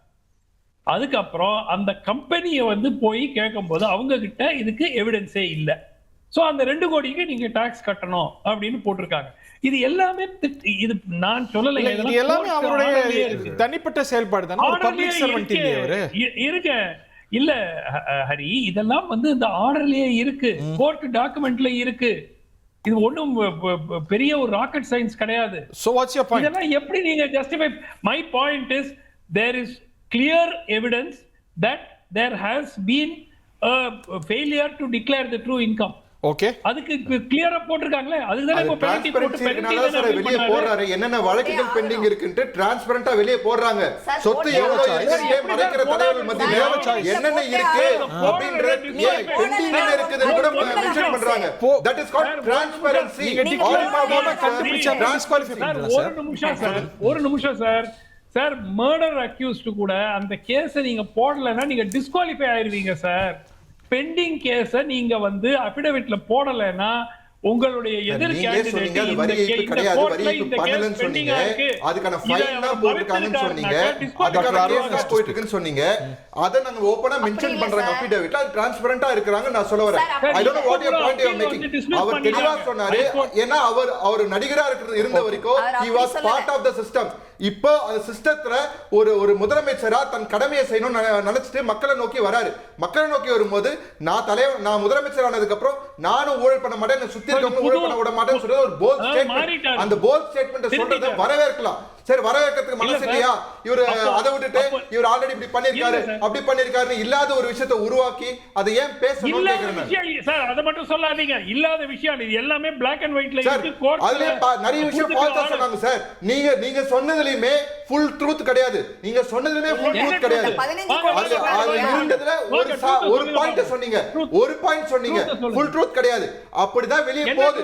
வெளியே என்ன நினைப்பாங்க, இவர் ஊழல் பண்ணிட்டாரு, இவர் ஆல்ரெடி வரி ஏய்ப்பு பண்ணாரு. இப்ப நான் இவர் கூட சொன்னாரு, எந்த கட்சின்னு தெரியல, அவரே சொன்னாரு வரி ஏய்ப்பு பண்ணிட்டான்ற வார்த்தை யூஸ் பண்ணாரு. வரி ஏய்ப்பு பண்ணல. That is the point. Already நீங்க இந்த புலிப்பட விஷயமா இருந்தா கூட சரி, ஆல்ரெடி அசஸ்மென்ட் ஒன்னு கட்டிட்டாங்க. அசஸ்மென்ட் கட்ட போய் அதுக்கப்புறம் ரைட் வருமோ இருக்குது அப்படின்னும் போது அது வந்து அதுக்கப்புறம் வந்திருக்க போறோம். பேராசிரியர் ரொம்ப சாரி பேராசிரியர், தயவு செய்து வேண்டாம் ப்ளீஸ். நீங்க இதுக்கு மேற்கொண்டு போக நான் அந்த ஆர்டர்ல இருந்து படிக்கிற மாதிரி ஆயிரும். ஓகே, நான் பேராசிரியர் நான் ரொம்ப தாமதமா வரேன். நோ கேள்வி, நீங்க என்ன கருத்து வேணாலும் சொல்லலாம். இல்ல அதல்ல, இப்ப தாவேக்கா நண்பர் பேசினாரு, அது வந்து அந்த விவாதத்துக்கு வரத்தானே செய்யும். விஜய் அவர்கள் தன்னை தூய சக்தின்னு சொல்லிட்டு வர்றாரு. அப்போ தூய சக்தின்னு சொல்லிட்டு வரும்போது அவருடைய சொத்து கணக்கு, அவருடைய வருமான வரி வழக்கு பொது விவாதத்துக்கு வரத்தான் செய்யும். அதை அவங்க எதிர்கொண்டு தான் ஆகணும்.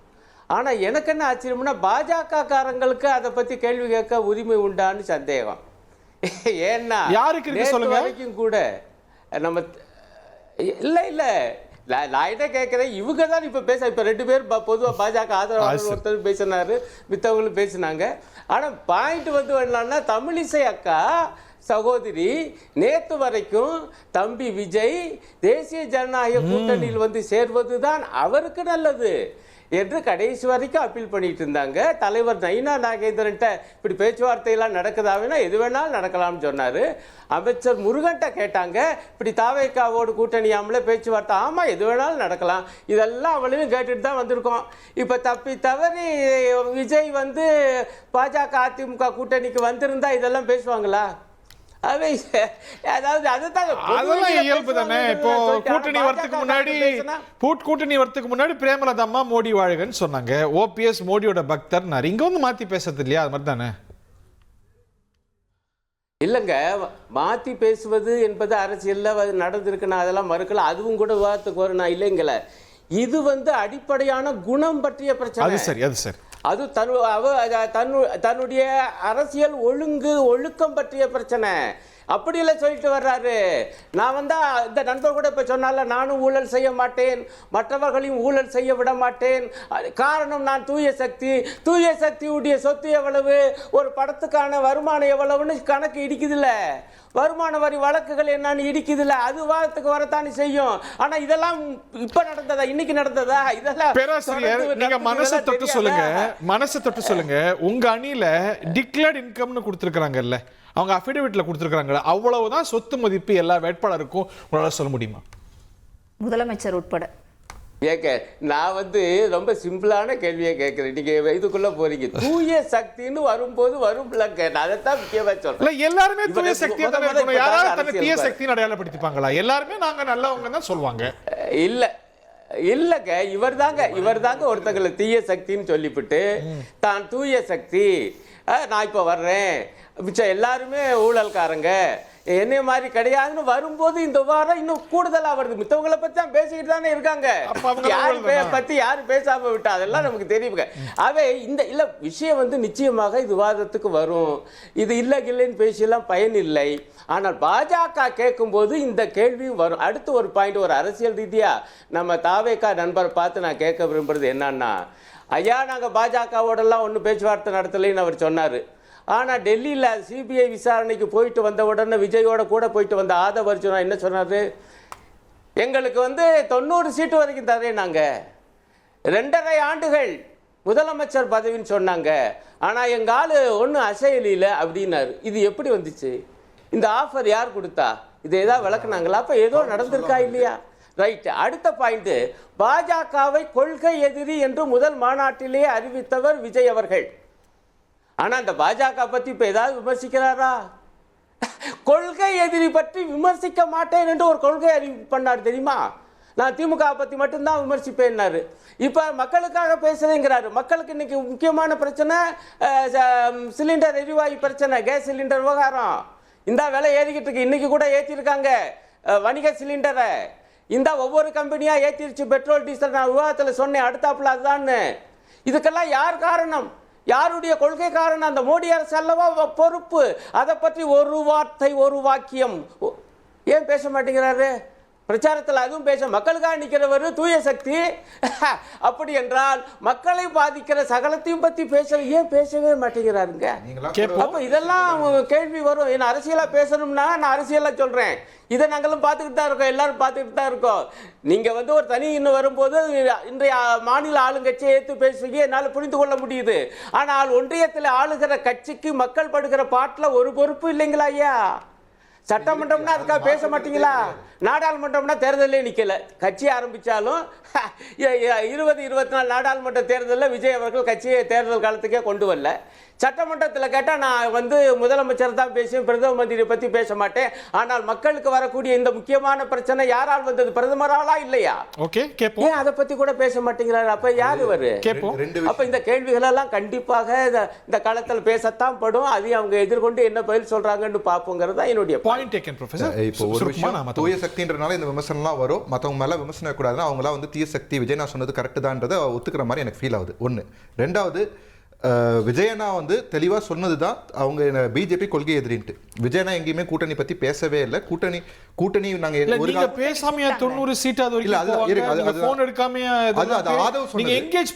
அது ஆதவ் சொன்ன ஸ்டேட்மெண்ட். ஆதவ் என்ன ஸ்டேட்மெண்ட் சொன்னார்னா, அந்த ஃபீலர்ஸ் அவருக்கு வந்திருக்குனாரு, அது விஜயனா காதுக்கு போயிருக்கு, விஜயனா அதை கன்சிடர் பண்றாருன்னு அவர் சொல்லவே இல்லை. அதுவும் தாவேகாவுடைய கொள்கை பொறுப்பு பொதுச் செயலாளர் இஸ் நம்பர் 2 or 3 இல்ல நம்பர். ஆனா அவர் நீங்க எங்கேஜ் பண்ணாம ஏன் பேச போறீங்க? எங்கேஜ் பண்ண நான் சொல்ல, அவர் தெளிவா சொன்னாரு, நாங்க போய் பேச்சுவார்த்தைக்கு உட்கார்ந்தோம்னு சொல்லல, ஆஃபர் வந்ததுன்னாரு. தெளிவா அந்த வார்த்தையை சொன்னார், ஆஃபர்னு வார்த்தை. அந்த ஆஃபர் கொடுத்தாங்க, அது ஏத்துக்காது அவங்க பணம் ஏத்துக்கல இல்லையா, அதை எங்கேஜ் கூட பண்ணல. அதுதானே தாவேகா, அதுதானே தாவேகாவோட ஸ்டாண்டு. அதே மாதிரி 2024 மியூட்டடா இருக்கீங்க பிஜேபி விமர்சனத்துல. 2024 கட்சி ஆரம்பிக்கும் போது முதல் அறிக்கையில தெளிவா சொன்னாரு, நம்ம 2026 சட்டமன்ற தேர்தலாம் கவனிக்க போறோம்ன்றதை தெளிவா சொல்லிட்டாரு. அதே மாதிரி அந்த அறிக்கையில கொடுக்கும்போது யார் நம்ம அரசியல் எதிரி, யார் நம்ம கொள்கை எதிரி அந்த அறிக்கையிலையும் இருந்தது. அதுக்கப்புறம் விக்ரவாணி மாநாட்டிலே அதை தெளிவாக ஓப்பன் அப் கட்சி பேரோட சேர்த்து சொன்னார். ஓகேங்களா? இன்னைக்கு கொஞ்சம் பேர் மாத்தி போட்டிருக்காரு, கவனிச்சிங்களா? அமித்ஷாவுக்கு போட்டிருக்காரு, பழைய உள்துறை செயலாளருக்கு போட்டிருக்காரு. அவர் மாறி ரொம்ப நாள் ஆச்சு. அது வந்து பாருங்க எவ்வளவு எந்த அளவுக்கு வந்து ஆர்டி இன்ஃபர்மேஷன்ஸ் தான் வந்து கொடுக்க மாட்டாங்கன்னா வெப்சைட்ல கூட பேர் மாத்தாம வச்சிருக்காங்க. இந்த கவர்மெண்ட் கவர்னர் ஆனது பப்ளிக் நாலேஜ் இல்லங்க, கவர்மெண்ட் வந்து எந்த அளவுக்கு இன்எஃபிஷியன்ட்டா ஃபங்க்ஷன் ஆகுது.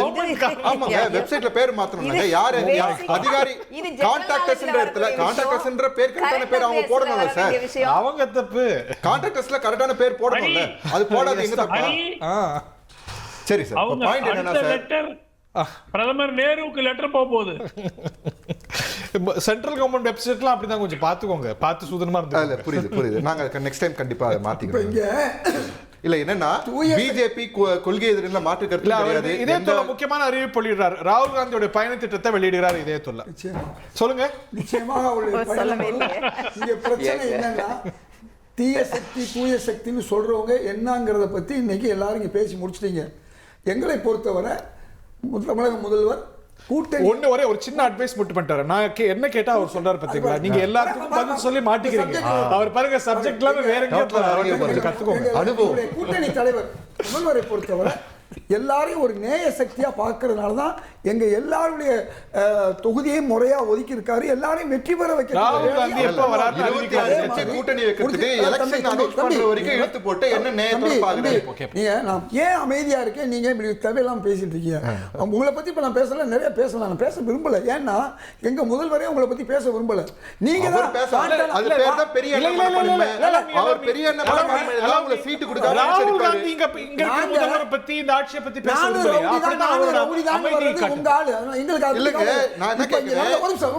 இங்க என்ன நடந்துச்சு? அவங்க அதிமுகவும் பாஜகவும் அவங்கள தோல் உரிச்சாங்க. ஏன் உரிச்சாங்க? நாங்க அந்த வேலை பார்க்க வேண்டியது இல்ல. நான் கேக்குறேன், உங்களை இல்ல, அவங்க தோல் தான் உரிஞ்சது. அவங்க தோல் தான் உரிஞ்சிச்சு. நாங்க அதை இது தோல் பேச்சு கேட்கல. ஒரு என்ன பேச விட கொஞ்சம் கூட இல்ல.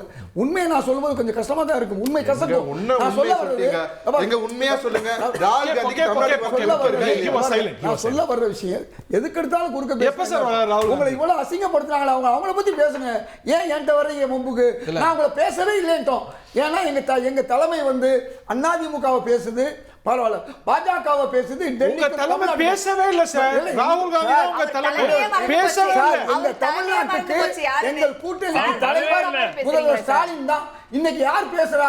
இன்னைக்கு அதிமுகவும் பிஜேபி தான். விஜய் ராகுல் காந்தி தமிழ்நாட்டு தேர்தலை பத்தி எப்ப பேசுவார்? அதே மாதிரி விஜய் அவர்கள் தான் பாஜகவையும் அதிமுகவையும் தோல் உரிக்கிறாரு. எங்களுக்கு இந்த தோல் உரிக்க ராகுல் காந்தி எப்ப பேசுவார்? வெகு விரைவில் பேசுவார். அதை பத்தி கவலைப்பட வேணாம் சார்.